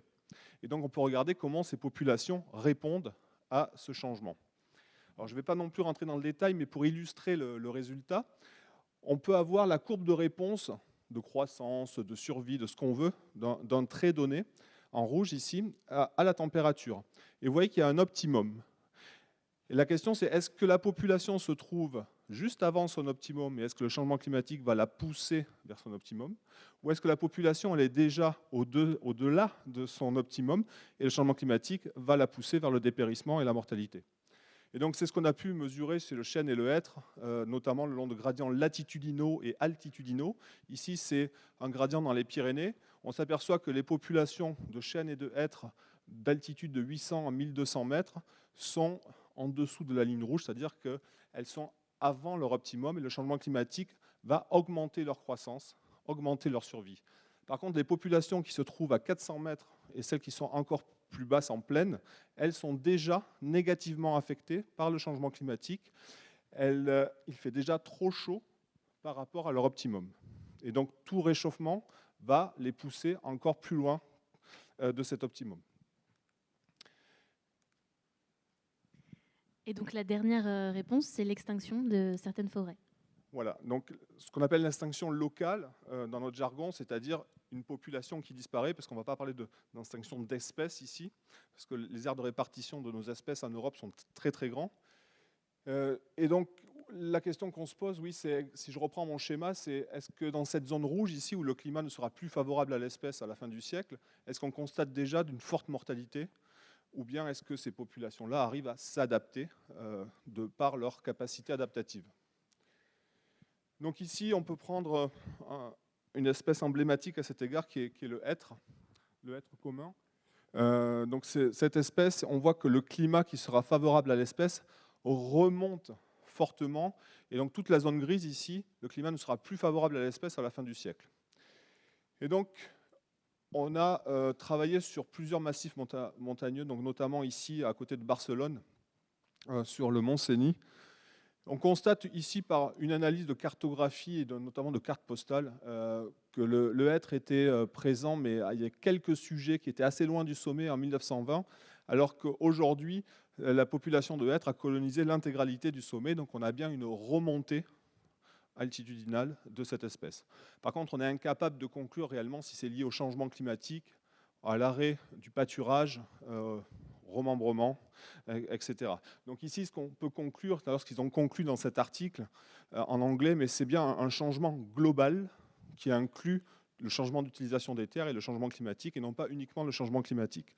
Donc pour distinguer vraiment ce qui est dû à la hausse de température du changement de gestion, On a travaillé plutôt sur ce qu'on appelle de la dendrochronologie. On a extrait des carottes dans les troncs des arbres et on a regardé leur croissance. Et on peut revenir en arrière, si l'arbre a 2 siècles, on peut revenir 2 siècles en arrière. Et donc là, on s'aperçoit que le long du gradient altitudinal, dans les Pyrénées, il y a un optimum de croissance. Le hêtre, il pousse moins bien à 1200 mètres qu'à 400 mètres. Et puis quand on descend en plaine, en 200 mètres, il pousse encore moins bien. Donc son optimum, elle est bien à 400 mètres. Contrairement à ce qu'on pourrait penser, puisque c'est une espèce plutôt de la zone alpine, donc plutôt 1200 mètres. Mais là où il pousse le mieux, c'est à 400 mètres. Si on regarde un petit peu cette même courbe, mais pour une décennie récente et une décennie très ancienne, c'est-à-dire entre les années 70-80 et une décennie plus récente, on s'aperçoit qu'il y a un décalage de cet optimum. Et on voit que l'optimum de croissance est bien remonté déjà de plus de 100 mètres au cours des 4 dernières décennies. Donc avant, le hêtre, il poussait mieux à 400 mètres d'altitude. Maintenant, il pousse beaucoup mieux à 100 mètres d'altitude, hein, pour résumer. Donc il y a bien une remontée de cet optimum de croissance. Donc, pour conclure sur ces 2 premières parties, s'il me reste encore un petit peu de temps, oui, on observe bien une migration au nord de l'aire de répartition avec des espèces qui sont capables de migrer, mais pas aussi vite que le déplacement du climat. En limite sud, on voit qu'elles ont des fortes capacités adaptatives. Elles sont capables de répondre très rapidement à des variations du climat. Mais qu'en est-il? Est-ce qu'on observe vraiment des dépérissements malgré ces capacités adaptatives? Donc c'est la question que j'essaye d'adresser sur la fin. Donc, j'ai montré au tout début une carte de mortalité à l'échelle du globe. Ici, on se rapproche un petit peu en France, et notamment en Nouvelle-Aquitaine, en Occitanie, en 2022. C'est une sécheresse historique en France, mais pour notre région particulièrement. On a constaté des milliers d'hectares avec des dépérissements, et au 15 août, il n'y avait plus de feuilles dans les forêts. On se serait cru le 15 novembre. Et d'ailleurs, les forêts ont reverdi lorsque la pluie est arrivée début novembre, ce qui était assez surprenant.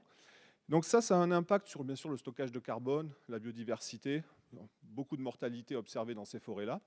Et donc on essaie de comprendre les mécanismes qui conduisent à la mort de ces individus. Et pour cela, il faut s'intéresser à la transpiration des arbres, c'est-à-dire au transport de l'eau au sein de leur appareil vasculaire. Et le mécanisme qui conduit à la mortalité, c'est ce qu'on appelle de la cavitation ou de l'embolie vasculaire. C'est comme l'embolie pulmonaire. Ce sont des bulles d'air qui se déplacent dans les éléments conducteurs et qui les rendent impropres au transport de l'eau. Donc ici, vous voyez dans une nervure de feuilles un vaisseau qui est embolisé, il est rempli d'air. Et ici, on voit également des vaisseaux qui sont remplis d'air et donc qui sont impropres au transport de l'eau. Alors, pour cela, on utilise des scanners de laboratoire. On peut peut-être mettre la vidéo. Voilà. Donc, on utilise des scanners de laboratoire où on scanne des feuilles toutes les 3 minutes. Et puis, sinon, c'est pas grave. Ah oui. Bon. Et on soustrait les images et on peut voir ces petits éclairs ici qui correspondent à la propagation d'une bulle d'air dans un vaisseau. Quand la lumière traverse la feuille, lorsque les éléments conducteurs sont remplis d'eau, la lumière a du mal à passer. Lorsqu'ils sont embolisés, la lumière passe beaucoup plus simplement dans un vaisseau rempli d'air. Et donc, on peut cumuler et faire une cartographie de la propagation de l'embolie vasculaire dans les nervures des feuilles et déterminer, si on peut continuer, déterminer donc les seuils de mortalité pour chacune des espèces. Et donc, faire une liste un petit peu des espèces qui sont menacées, ou en tout cas des populations qui sont plus menacées que les autres.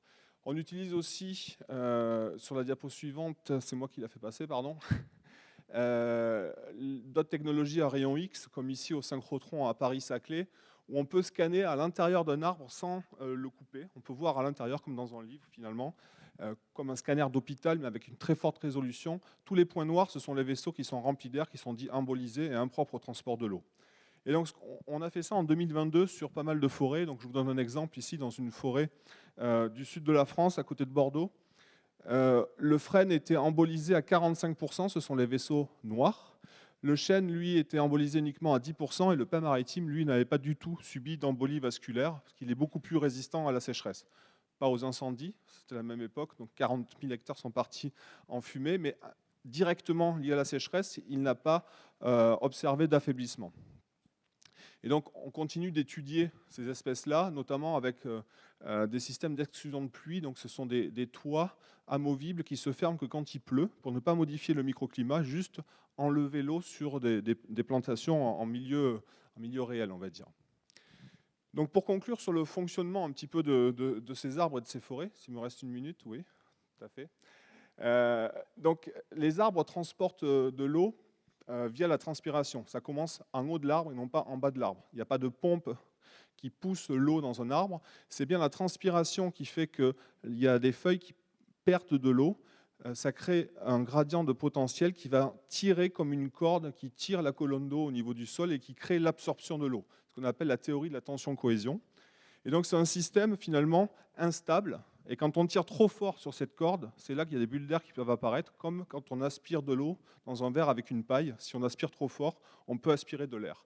C'est l'embolie vasculaire. Et cette embolie vasculaire ou cavitation, c'est la courbe rouge ici, elle se produit dans un cas extrême de sécheresse et ça conduit à de la mortalité et donc à des dépérissements que l'on observe, comme on a observé en 2022. Ouais, je vais m'arrêter là. Puis je Juste réponds en aux questions. quelques mots, en Oui. quelques secondes, est-ce qu'il y a quelles sont les espèces qui sont les plus susceptibles de s'éteindre? Oui, alors si on parle de la France métropolitaine, on va dire qu'il n'y a pas d'espèces qui vont disparaître. Par contre, il y a des populations qui vont disparaître. C'est ce que je montrais, c'est-à-dire que si on se situe ce qu'on appelle dans la marge sud d'aire de répartition, dans la partie chaude, le chêne en Scandinavie, il va mieux aujourd'hui qu'hier. Par contre, le même chêne pédonculé à Bordeaux aujourd'hui, il va moins bien qu'hier. Donc il faut bien regarder où la population se trouve au sein de l'aire de répartition. Au Canada, les populations semblent être boostées par la température, comme en Russie également. Par contre, dans le sud de l'Europe, c'est exactement l'inverse, pour une espèce donnée, je veux dire. Et donc, il faut vraiment regarder ça. Si on veut parler d'extinction d'espèces, ça concerne uniquement des espèces avec des très petites aires de répartition. Ça existe, notamment très peu en Europe, mais dans d'autres continents. Et là, on peut avoir des disparitions d'espèces, mais en Europe, on ne semble pas concerné par cela. Par contre, c'est un changement de paysage, puisque ce sont des espèces comme le chêne vert qui remplace le chêne pédonculé dans le sud de la France, par exemple. Merci beaucoup, Je fais court. Sylvain Delzon, pour ces explications.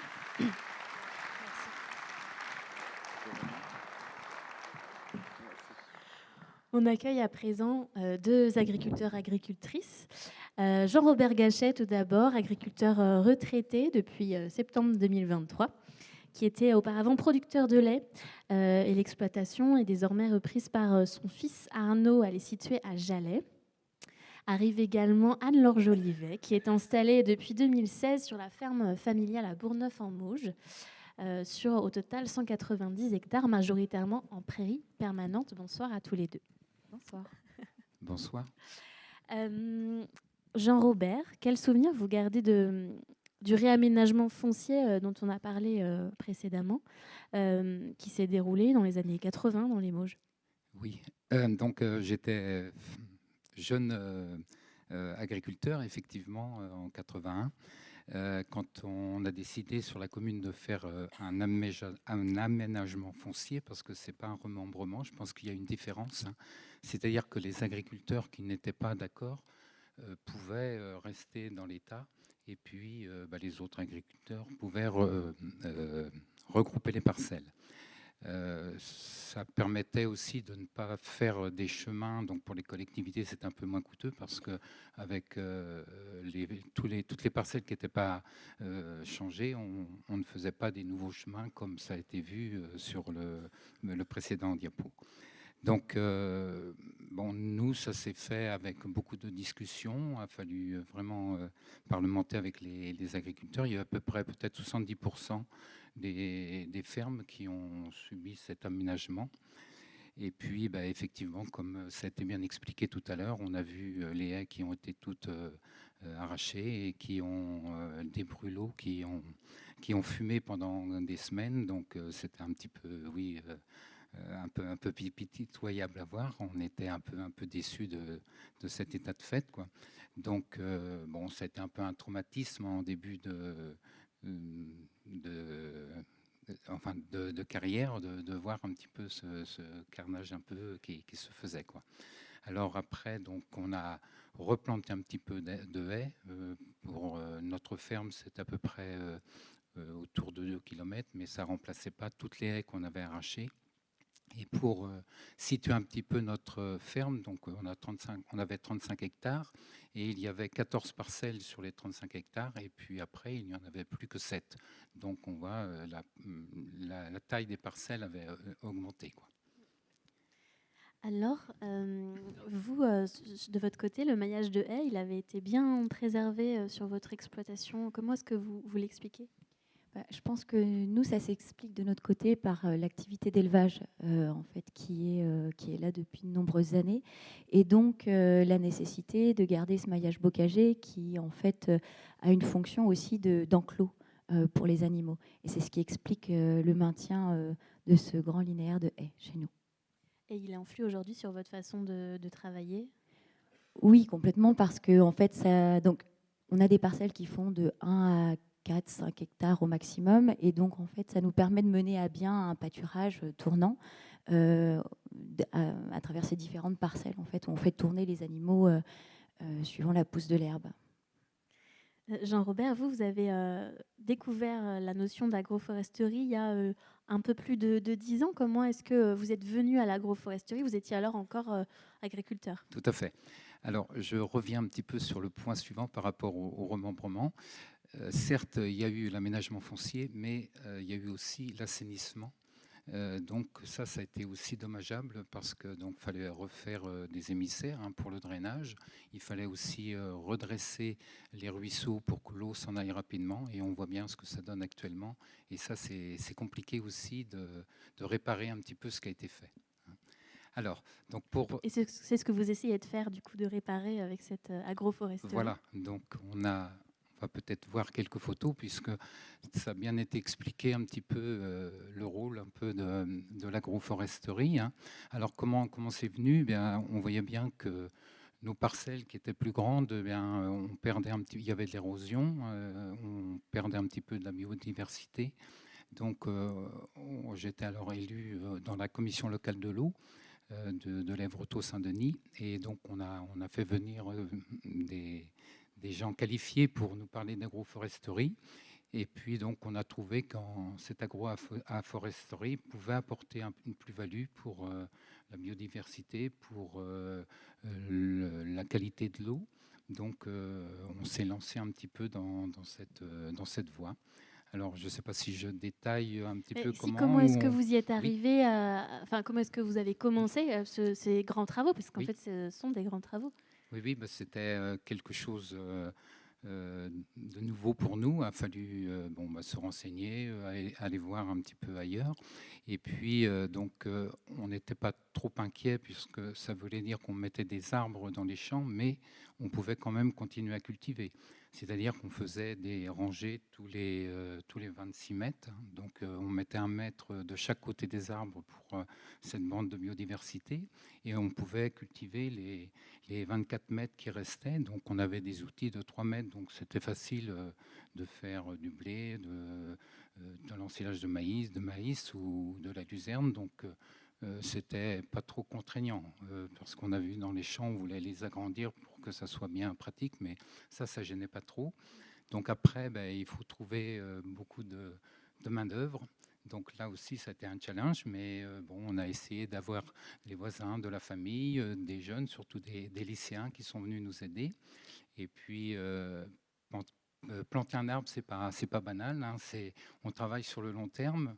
Donc, on a essayé de sensibiliser un petit peu tous ces gens en leur disant, voilà, quand on a fini de planter cet arbre, vous en adoptez un et puis vous pourrez venir le voir quand vous voudrez. Ça pourrait être un confident. Enfin, là, on est un petit peu dans la spiritualité, quoi.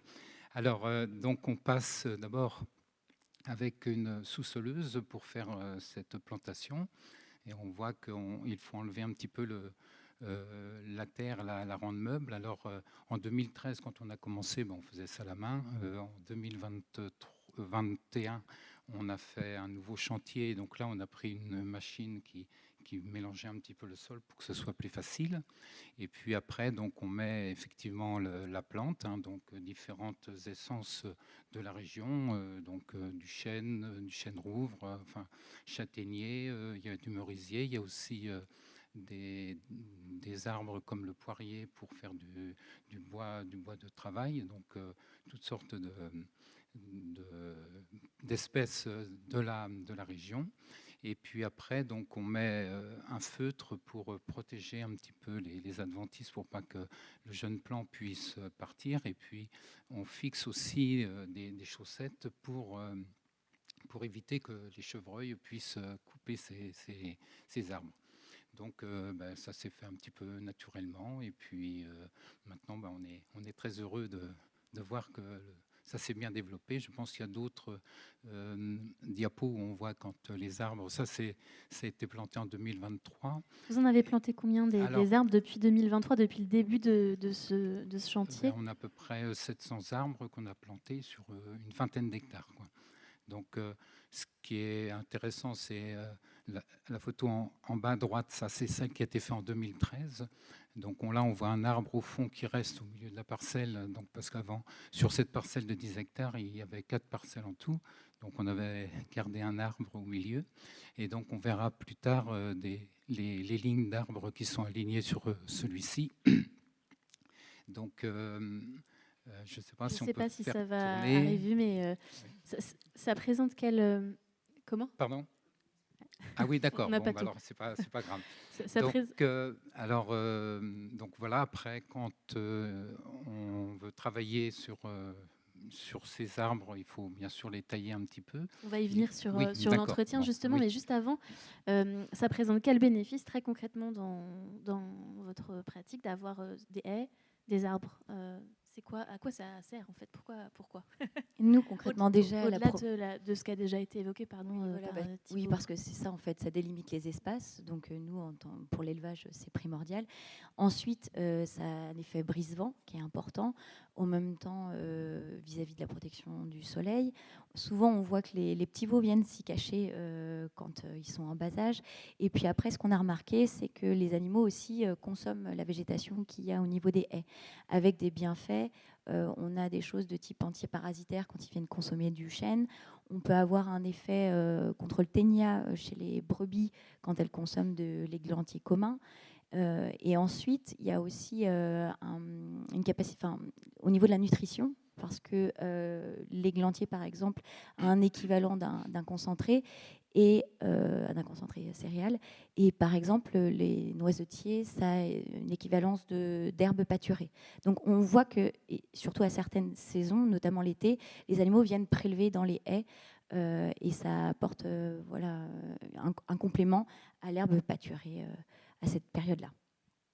Jean-Robert, vous voulez compléter sur les bénéfices de l'agroforesterie? Oui, donc ça a bien été présenté tout à l'heure, mais je rajouterais peut-être pour les animaux, quand on fait du pâturage, effectivement, les animaux peuvent souffrir de la chaleur. Tiffaine, est-ce que vous savez la température de confort d'une vache? Non, pas du tout. Un chiffre? Je ne sais pas, 22. D'accord. C'est un petit peu moins, c'est 5 degrés. Effectivement, 5 degrés, la vache est bien, elle produit comme il faut, elle est à l'aise. Et quand on arrive à 20 degrés, c'est un peu plus compliqué.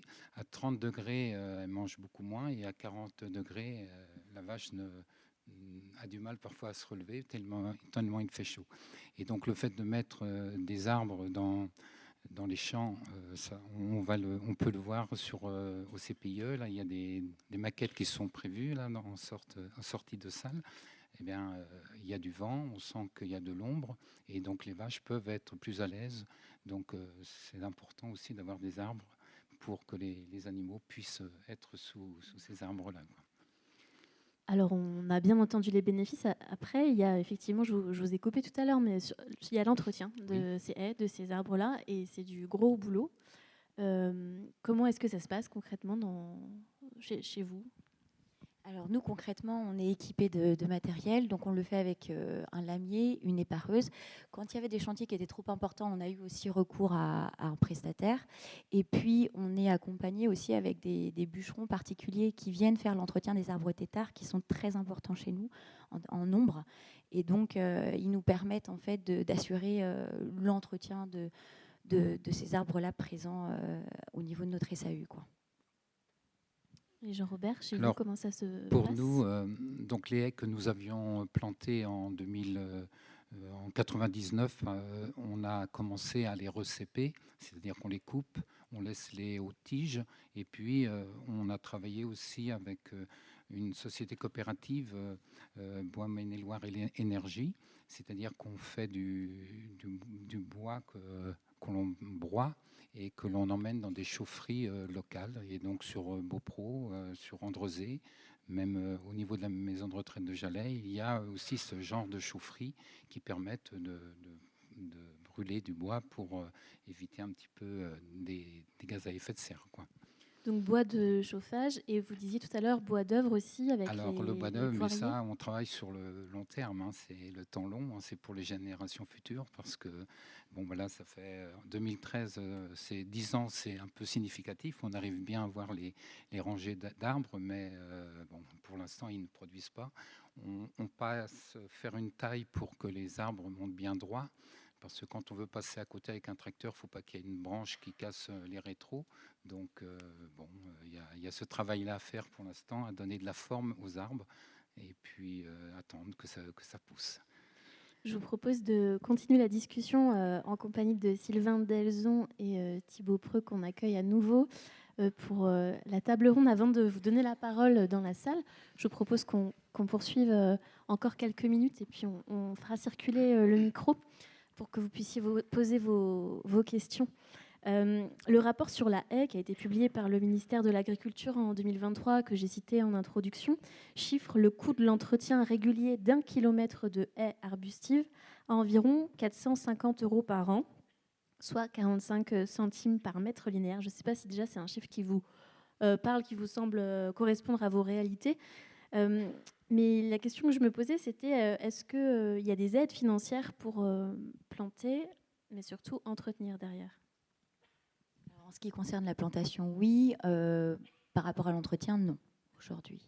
Donc, c'est des coûts en fait, que nous, on doit internaliser au niveau de l'entreprise, en fait, qui fait partie du fonctionnement normal du système, mais qui est, quand on a un linéaire important sur la structure, à prendre en compte, puisque en effet, nous, ça nous prend un temps notable chaque année.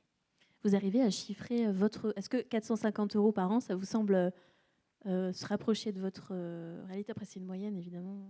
Oui, c'est une moyenne. Moi, je ne saurais pas, pour le coup, me prononcer sur ce chiffre-là, parce qu'on n'a pas fait les calculs, mais on sait que chaque année, c'est à peu près entre un mois et demi de taille que ça nous prend oui, chaque année. Jean-Robert? Alors, pour l'agroforesterie, donc on a quand même des aides au niveau de l'Europe et puis de la région. Et donc, ça revient pour le chantier de 2021, c'était 7 000 €. Donc, c'était 80% de subvention. Donc, vous voyez, ce n'est pas des sommes importantes pour la mise en place. Après, l'entretien, c'est autre chose. Bon, pour l'instant, on en est plutôt à passer avec des tailles limitées. Et puis on fait le broyat qui fait un petit peu plus d'humus au pied des arbres et puis qui améliore la biodiversité, mais c'est pas encore conséquent. Alors quant aux haies, c'est vrai que nous, si on passe une épareuse, il faudrait calculer le coût de l'épareuse et puis diviser par le nombre de mètres de haies qui ont été faits, mais c'est sans doute plausible. Des gens ont pu aussi bien le calculer. Je ne sais pas s'il y en a qui veulent répondre. Thibaut Preux? Peut-être un élément de complément sur un autre territoire, donc toujours en Normandie, dans le bocage virois. En fait, un des éléments de maintien du bocage, on voit bien que c'est quand même cette question de l'entretien et la valorisation du bois issu de l'entretien de la haie. Et on a des modèles assez volontaristes. Moi, j'ai l'exemple en tête de la communauté de communes de Vassy, qui a mis en place une gestion intégrée en fait, du bois bocager sur son territoire, dans lequel il y a une société coopérative d'intérêt collectif, une SIC, qui s'est montée et qui est associée à une CUMA. Et en fait, tout l'entretien de la haie est fait par cette CUMA, qui ne coûte rien à l'agriculteur, donc il n'a pas ce travail-là à faire. Le bois est ensuite collecté et stocké dans une plateforme collective et alimente une chaufferie ensuite qui permet d'avoir un réseau de chaleur urbain. Donc là, on a un modèle de gestion intégrée du bocage qui permet de sortir le coût d'entretien de la haie pour l'agriculteur. Et ce serait quoi les autres moyens, les autres leviers pour pour protéger le bocage, pour protéger les haies, d'après vous? Alors, il y a un levier réglementaire qui, quand on regarde aujourd'hui en France, est en fait plutôt une juxtaposition de différentes réglementations qui viennent s'appliquer sur la haie. Alors, depuis l'échelle européenne, vous avez la BCAE 7, par exemple, qui est censée, ce qu'on appelle la bonne condition agroécologique, qui est censée encadrer assez strictement la gestion du bocage, parce que les agriculteurs n'ont pas le droit normalement d'arracher de haies en lien avec cette BCAE 7. Bon, elle est assez diversement appliquée sur le terrain. Et puis ensuite, vous avez des réglementations qui sont par exemple liées au code de la santé publique autour des périmètres de captage en eau potable. On a une obligation de maintien des haies bocagères. Moi, j'ai d'autres exemples sur des paysages classés au titre du patrimoine historique, par exemple sur les communes où il y a eu le débarquement en Normandie. C'est des sites qui sont inscrits au patrimoine et sur lesquels on ne peut absolument pas toucher au paysage. Vous avez des paysages qui sont complètement fossilisés depuis le débarquement, depuis le classement dans les années 50. Vous avez certaines communes qui peuvent classer leurs haies dans les plans locaux d'urbanisme intercommunaux, dans les PLUI. Donc voilà. Mais en fait, on voit bien que c'est des codes qui sont très différents les uns des autres et vous avez sur le territoire une juxtaposition qui fait qu'on va avoir des bouts de bocage qui vont être protégés à certains endroits, d'autres pas du tout. Et donc on a une réglementation qui n'est pas vraiment adaptée à ça. L'autre levier, c'est un levier économique, hein, on l'a dit, c'est la valorisation pour moi du bois issu de l'entretien de la haie, qui peut constituer une ressource énergétique intéressante localement. Et dans la formation, dans les lycées, est-ce qu'il y a des cours d'agroforesterie, par exemple, qui sont donnés? Est-ce que ça peut être aussi un levier ou pas? Alors, je ne sais pas si dans vos formations, vous avez eu des cours à l'agroforesterie. Je sais que dans la dernière réforme du baccalauréat agricole, on a inclus des cours, donc je crois que c'était depuis 2018, des cours obligatoires de formation à l'agroforesterie et à l'entretien de la haie. Et puis autre exemple aussi, vous avez maintenant au concours général de l'agriculture une médaille qui est décernée, donc vous avez médaille d'or, médaille d'argent, médaille de bronze, pour l'entretien de la haie aux agriculteurs. Avant peut-être de faire passer le micro, Sylvain Delzon, vous nous avez montré comment les forêts pouvaient faire face au dérèglement climatique. Comment utiliser ces connaissances liées aux forêts pour les grandes cultures dans les fermes? Oui, je voulais juste rajouter avant sur la Oui. question précédente que depuis maintenant 3-4 ans, il y a on va dire une vérification à l'échelle de l'Europe de la politique agricole commune via le satellite qui va quand même contraindre fortement les arrachages qu'on a vus de par le passé quand même.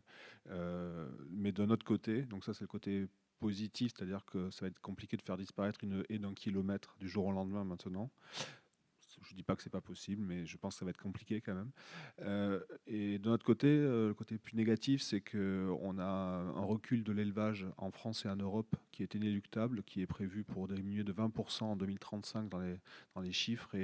Donc le recul de l'élevage est parallèle aussi, comme mon collègue l'a très bien montré, avec le recul des haies, puisqu'on va vers de la culture de céréales ou d'oléoprotéagineux et qui nécessite pour plein de raisons qui ont été aussi abordées, d'avoir des parcelles qui sont beaucoup plus grandes et travaillables avec des engins plus larges.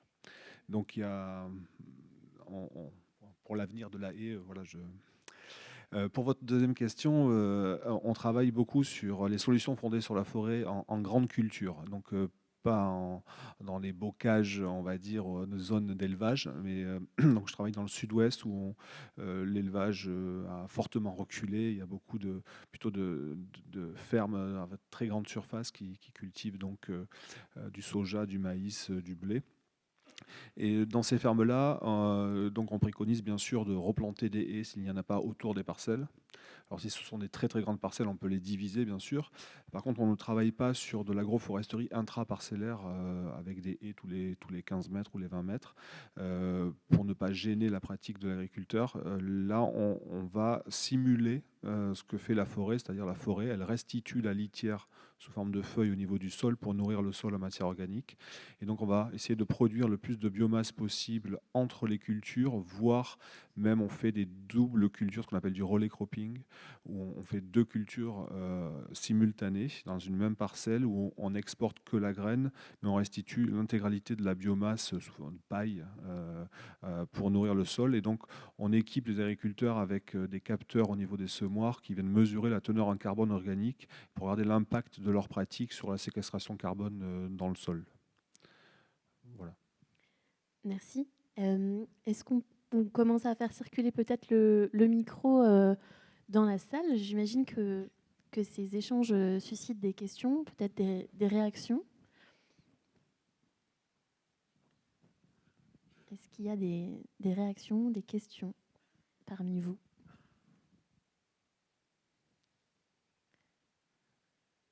C'est toujours la première question la plus...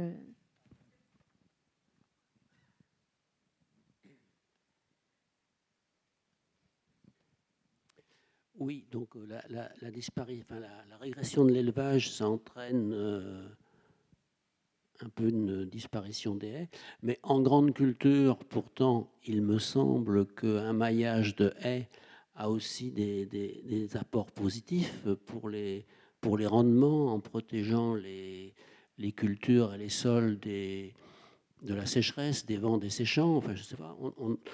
On n'en parle pas de ça. Qu'en est-il exactement? Est-ce que vraiment, en grande culture, les haies n'ont pas d'intérêt?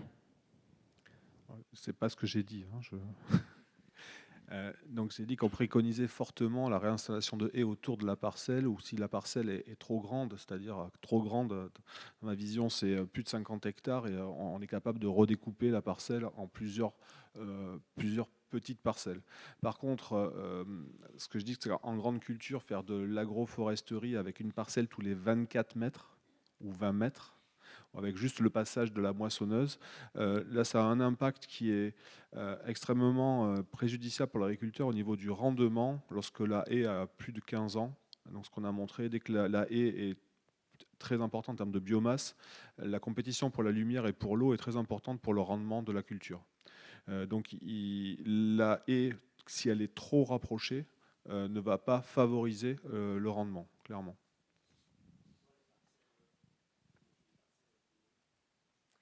Je ne peux pas dire une parcelle optimum, mais les parcelles dans lesquelles on travaille sont entre 5 et 10 hectares en général. Elles sont entourées de haies, et au sein de ces parcelles de 5-10 hectares, on crée de la biomasse avec plutôt un mélange d'intercultures de 6, 7, 8, 10 espèces qui servent à nourrir le sol.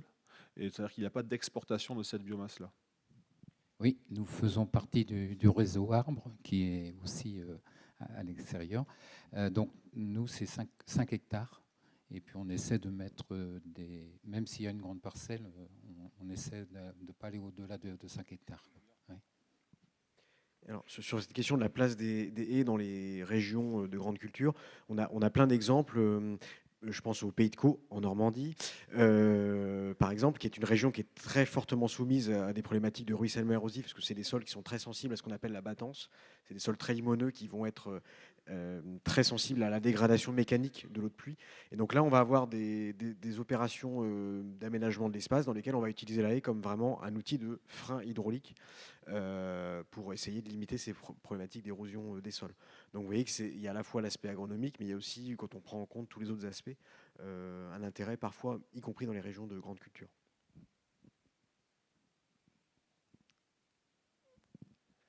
Oui, ce qui m'inquiète, là, on dit 23 000 km de haies qui ont disparu entre 2017 et 2021. Il en est replanté 3 000 par an. Donc là, c'est vrai que c'est inquiétant. Comment faire pour... est-ce qu'il ne faudrait pas plus d'informations auprès des jeunes agriculteurs aussi qui ne voient pas la haie comme un ennemi, mais comme un allié? Après, quand on voit toutes les inondations aussi, le rôle de la haie, donc les inondations, je pense que c'est la nature qui nous renvoie un bon coup vis-à-vis des personnes qu'on a cassé le paysage, les talus et tout. Mais là, je crois que... Et ça va aller en s'empirer. Mais c'est souhaitable parce que la nature a le dernier mot sur nous. Ou à ce moment-là, il faut mettre, pour ralentir l'eau, je pensais qu'il faudrait peut-être mettre des panneaux, c'est ce qui coûterait le moins cher. pour ralentir. Mais autrement, juridiquement, pour classer les haies, je pense qu'il y aurait un moyen, mais il faut que les propriétaires de haies et les locataires soient d'accord. C'est le classement des haies en bois taillis. Moi, j'étais locataire sur une ferme et j'ai fait classer les haies en bois taillis en 96. Donc, il y a un arrêté préfectoral et il y a 5 hectares et demi, 5000 mètres de classés en bois taillis. Et le propriétaire, il n'avait plus d'impôt foncier sur cette partie-là. Donc là, c'est un outil juridique. Alors en ce moment, je suis à voir pour d'autres parcelles au niveau du PLU, mais je ne pense pas que le PLU, j'ai demandé, est aussi fort juridiquement. Thibaut Preux, sur une réaction sur les échelles, peut-être en termes de... Alors, je ne suis pas juriste, donc je vais avoir du mal à vous répondre sur le caractère, oui, sur l'importance de la réglementation par rapport à la protection de la haie. Oui, après, le chiffre que vous citez, moi, sur mes terrains, c'était 1 km planté pour 100 km arrachés. Donc, vous voyez, on est à peu près sur des ordres de grandeur voilà, qui font que l'évolution est là.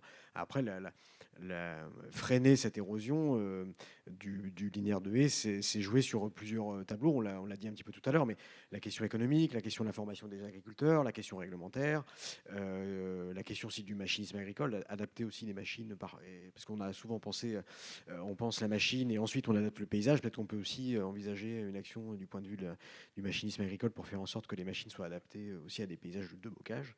On peut jouer sur tout un tas de palettes, oui, effectivement. Oui, puis c'est 5000 hectares plantés tous les ans, mais je crois qu'il en disparaît encore 3 fois plus. Donc ce qu'on plante actuellement ne compense pas ce qui est arraché chaque année. Donc on est loin de pouvoir compenser ce qui a déjà été arraché les années précédentes. C'est la première chose. Et ce qu'on peut voir aussi, c'est une tendance, sous le contrôle de mon voisin qui étudie ça de très près, c'est que c'est les zones de bocage qui sont les plus impactées à l'heure actuelle, alors que si on prend des zones de grande culture, on voit plutôt qu'on va vers de la plantation. Donc les zones de grande culture tendent à replanter avec les subventions du gouvernement actuellement de la haie. Par contre, c'est les zones de bocage où il y a un arrêt de l'élevage qui là va impacter fortement via le rachat de ces fermes pour en faire des fermes de céréalières, vont impacter le bocage.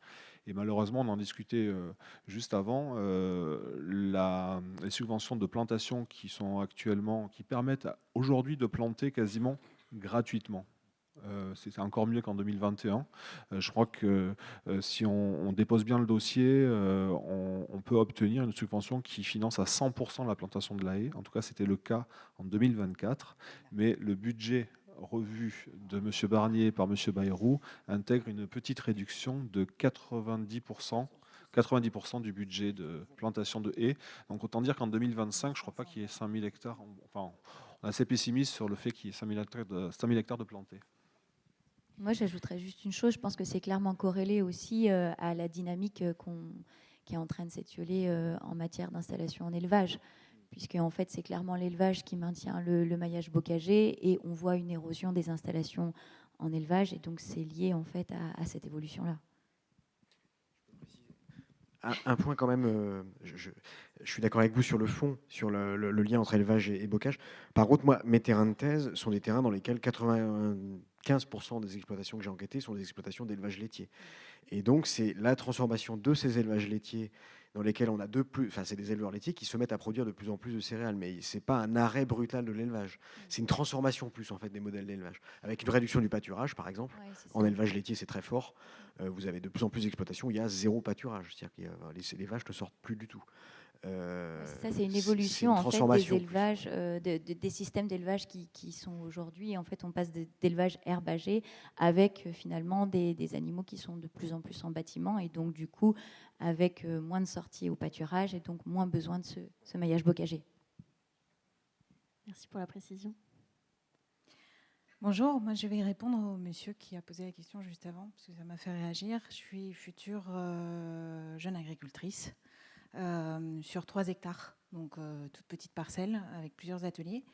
Et pour répondre à sa question, et ça m'a intéressé puisque Thibaut Preux en parlait tout à l'heure, il parlait de l'effet des baissières, qui est un concept qui est assez peu courant. Il parlait de ces haies mises à la perpendiculaire de la pente topographiquement et qui permettaient d'éviter l'érosion des sols et la récupération des eaux, etc.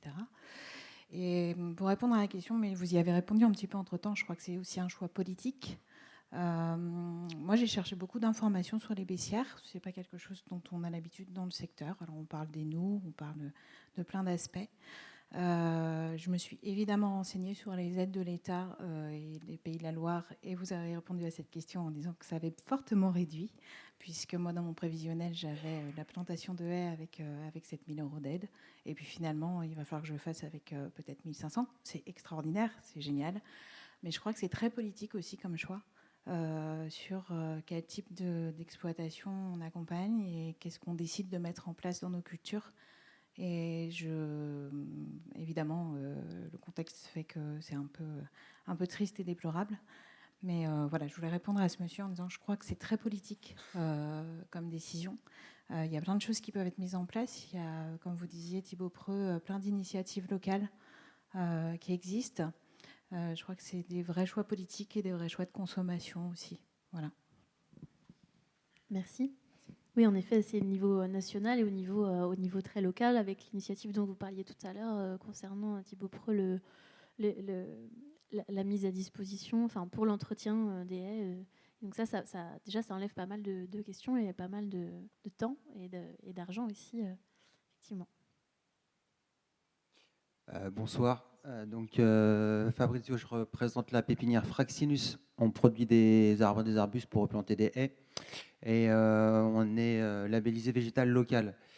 Ma question, c'est sur la pertinence. Nous, en tant que producteurs de végétaux d'origine sauvage et labellisés végétal local, on mise sur l'adaptabilité de ces végétaux pour répondre au réchauffement climatique.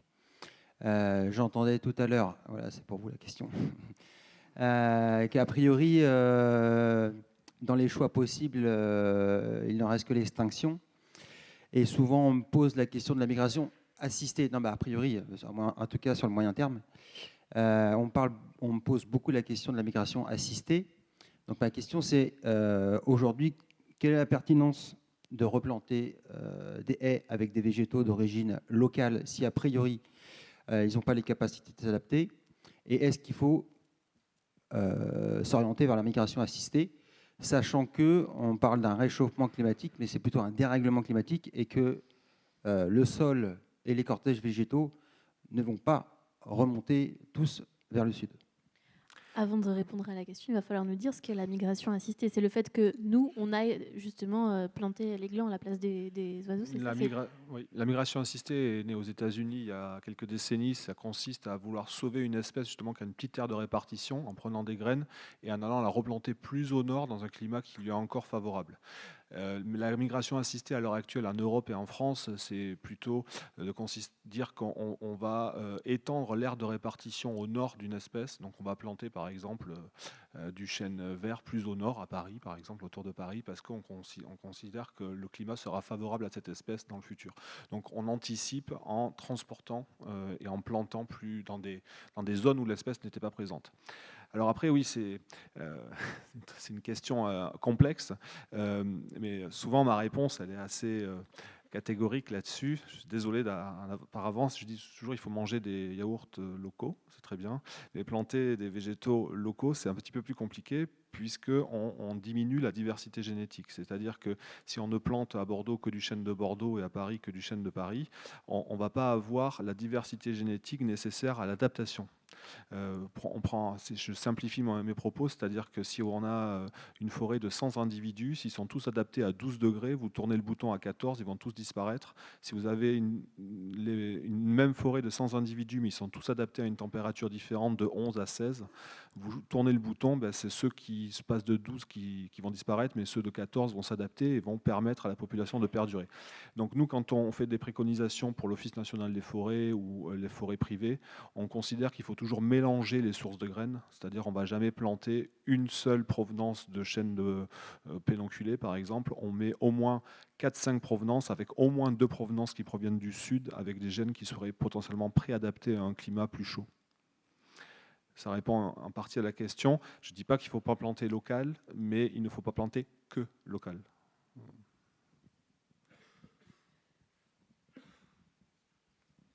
Bonsoir. Qu'est-ce qu'on peut faire concrètement pour empêcher des agriculteurs voisins, des particuliers ou alors la commune de broyer, de rentrer dans les haies de manière excessive parfois? Chez vous? Oui, ça peut être autour de chez nous, oui. Si c'est chez eux, bon, c'est différent. Moi, je ne sais pas répondre à cette question. Nous, on a fait l'expérience. Donc, premier conseil, c'est d'essayer d'écarter un peu votre clôture de l'abord de l'espace communal. Parce qu'en fait, la personne qui est souvent un prestataire, en fait, pour la commune, rentrera un peu moins dans l'espace de broyage, quoi. Donc ça maintiendra un peu votre haie si vous décalez votre clôture chez vous. Après, il y a une solution qui est un peu plus... qui est très efficace, mais parce que je connais des gens, en effet, où les haies disparaissaient, quoi. Et donc, ils mettaient des pieux en fer. Du coup, quand ça passe dans le broyeur, c'est pas très intéressant et la personne ne passe qu'une fois. Chacun ses techniques. Jean-Robert, non? Effectivement, je pense que les collectivités maintenant ont des tailleuses avec des scies, donc ça abîme moins les plantes. Maintenant, ce n'est pas partout, hein. C'est vrai qu'il y a des agriculteurs qui essaient vraiment de pousser la haie chez le voisin parce que ça gêne, quoi. Mais au niveau des tailles sur la route, je pense que c'est un peu plus raisonné quand même. Après, la meilleure chose, c'est quand même le dialogue, quoi. Donc, quand vous avez... souvent, il peut être trop tard. Avant les pieux. Okay. C'est essayer d'avoir une communication aussi avec la mairie, parce qu'ils sont ils sont de plus en plus sensibles aussi à ça. Et quand on leur fait des retours sur justement des taillages qui sont trop importants, eh bien, ils passent le mot au prestataire. Mais c'est vrai qu'on y est confronté quand même de temps en temps, et ça peut être dommageable pour ce qui est planté, parce que parfois il y a des efforts de plantation qui sont réalisés et qui peuvent être réduits à néant. Donc voilà, l'idée c'est le dialogue, mais en effet d'être vigilant, et quand il y a le prestataire, si vous avez l'occasion d'être là, c'est d'aller le voir tout simplement et de lui dire qu'il faut qu'il respecte le linéaire. Oui, bonjour. Régis Lebrun, élu à Mauges Communauté, justement responsable de la commission agriculture et alimentation. Et je vais pouvoir répondre à cette question, justement. Mais avant, d'abord, je voulais remercier, bien sûr, les intervenants et puis dire tout l'enjeu politique, justement, ça a été évoqué, tout l'intérêt pour la haie et d'un certain nombre de missions que je ne vais peut-être pas énumérer puisque je ne voudrais pas mobiliser la parole. Mais effectivement, c'est un enjeu crucial, le maintien de la haie et du bocage pour les collectivités. Donc, par rapport aux PLU, par exemple, ici, pour un certain nombre de nos PLU, les haies sont protégées. Notre difficulté, souvent, c'est qu'il y a un décalage entre la BCAE 3, la demande qui est faite à la DDT, qui dit parfois oui, alors que la haie est protégée dans le PLU. Et voilà, il y a des décalages qu'il faut qu'on règle. Par rapport à la question de l'entretien des haies, justement sur les routes, effectivement, moi je vous rejoins. Et cette année sur Beaupréau, puisque je suis élu de Beaupréau en Mauges, particulièrement, les haies ont été taillées très dur. Et donc, dès ce matin, on a rencontré un agriculteur et je me suis fâché. Il faut qu'on mette en place absolument, très rapidement, comment je vais vous dire, une gestion des haies de bordure de route, à savoir une règle qui est très simple. On ne taille plus le haut de la haie et on ne taille plus le talus, enfin le haut du talus qui est dans le champ. Je ne sais pas si je me fais bien comprendre, puisque tout simplement, si on ne taille plus, soit l'agriculteur le fera s'il le souhaite, il n'y a pas de problème, mais s'il ne le fait pas, il y a des haies qui vont repousser naturellement. Et donc ça, c'est quelque chose qu'il faut qu'on fasse. Après, il faut faire attention, parce qu'il y a des endroits où il y a des fils, c'est dangereux. Donc c'est pour ça qu'il faut qu'on mette en place rapidement, j'ai demandé aux services qui sont là ce matin de mettre ça en place. Donc on traite le dossier, il faut qu'on soit opérationnel au moins sur sur une commune, une de nos 6 communes à titre expérimental, peut-être plus, je l'espère, mais dès le mois de septembre, il faut que ce soit prêt pour le taillage de l'hiver prochain. Voilà, c'était juste pour répondre concrètement à la question. Mais je vous rejoins. Merci. Merci. Pour cette réponse. Est-ce qu'il y a d'autres... Il y en avait devant là. Ouais. Je me dépêche. Oui, madame.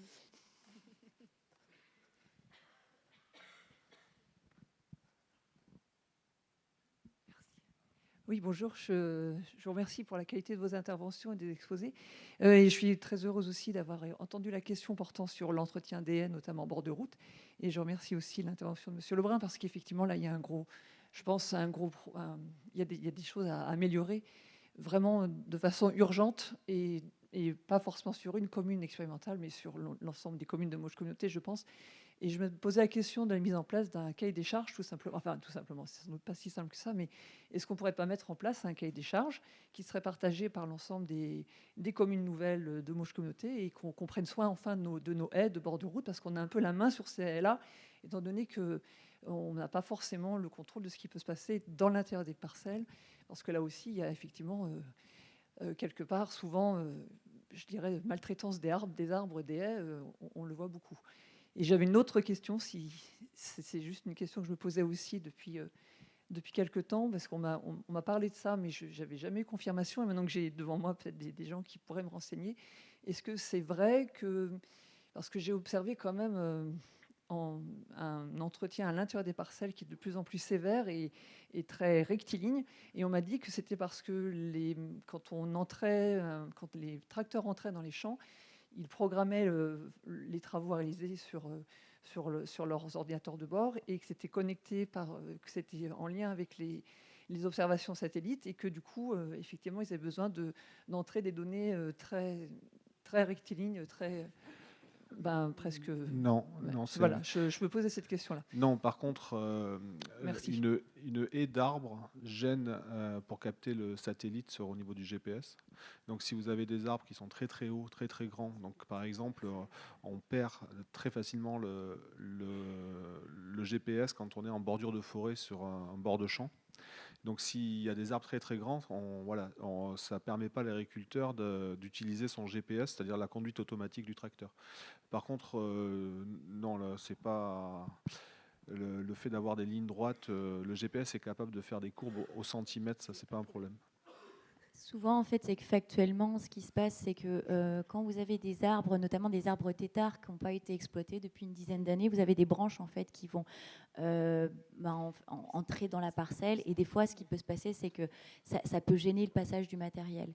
Donc, en fait, c'est en ça que les haies, on essaie de les tailler de manière linéaire, mais aussi tout simplement parce qu'on utilise des outils en fait qui sont soit des lamiers ou des épareuses qui ont en fait, si vous voulez, une axiome en fait sur 1 ou 2 mètres, et donc ça vous assure le linéaire. C'est souvent ce qui explique ces tailles-là. Alors sur l'épaisseur des haies, en fait, ça va être suivant l'exploitant qui va être plus ou moins sensible à la gestion de sa haie et de son épaisseur. En fait, certains vont en effet tailler très fortement. Mais ce qui est un peu dommageable, puisqu'en fait, l'effet brise-vent, par exemple, que vous avez avec la haie, et ben, du coup, va plus avoir lieu. Donc, c'est un peu improductif de venir tailler cette haie aussi radicalement parlant.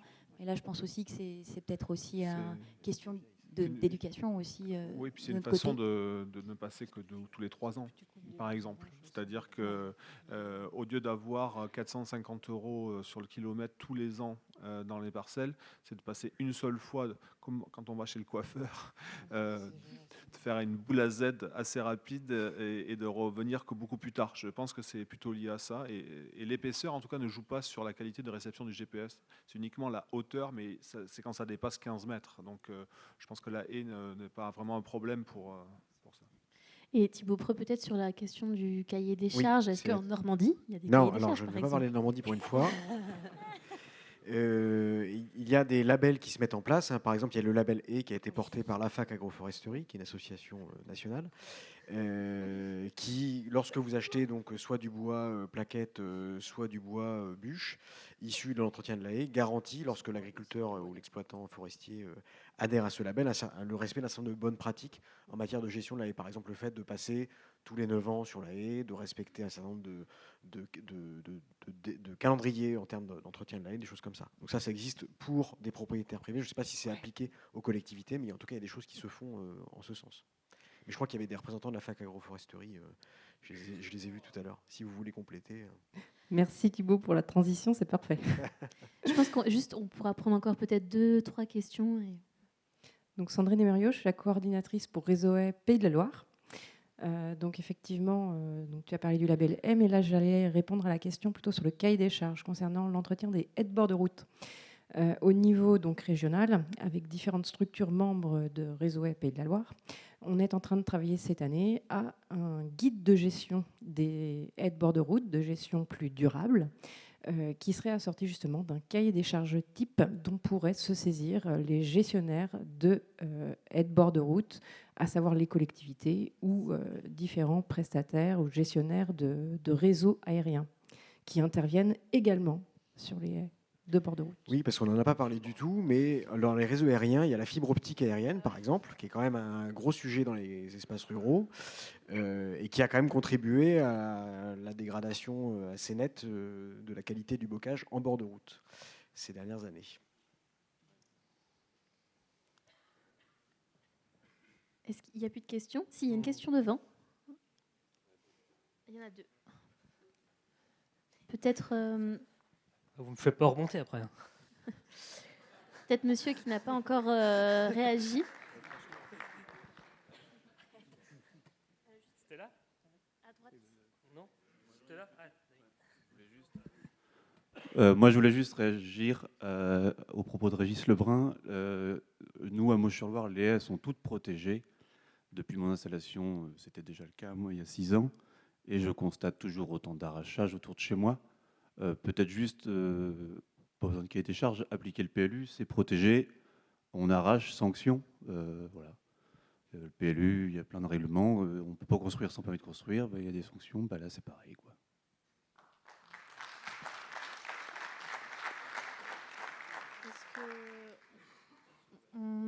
C'est bon, on va...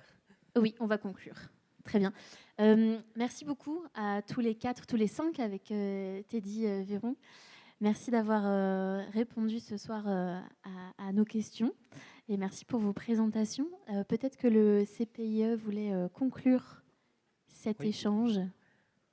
Voilà, donc merci à tous d'être présents. Ça conforte notre idée d'avoir du dialogue aussi dans notre territoire avec le monde agricole et des soirées comme ça, comme celle de l'année dernière, je pense que ça fait avancer aussi les mentalités.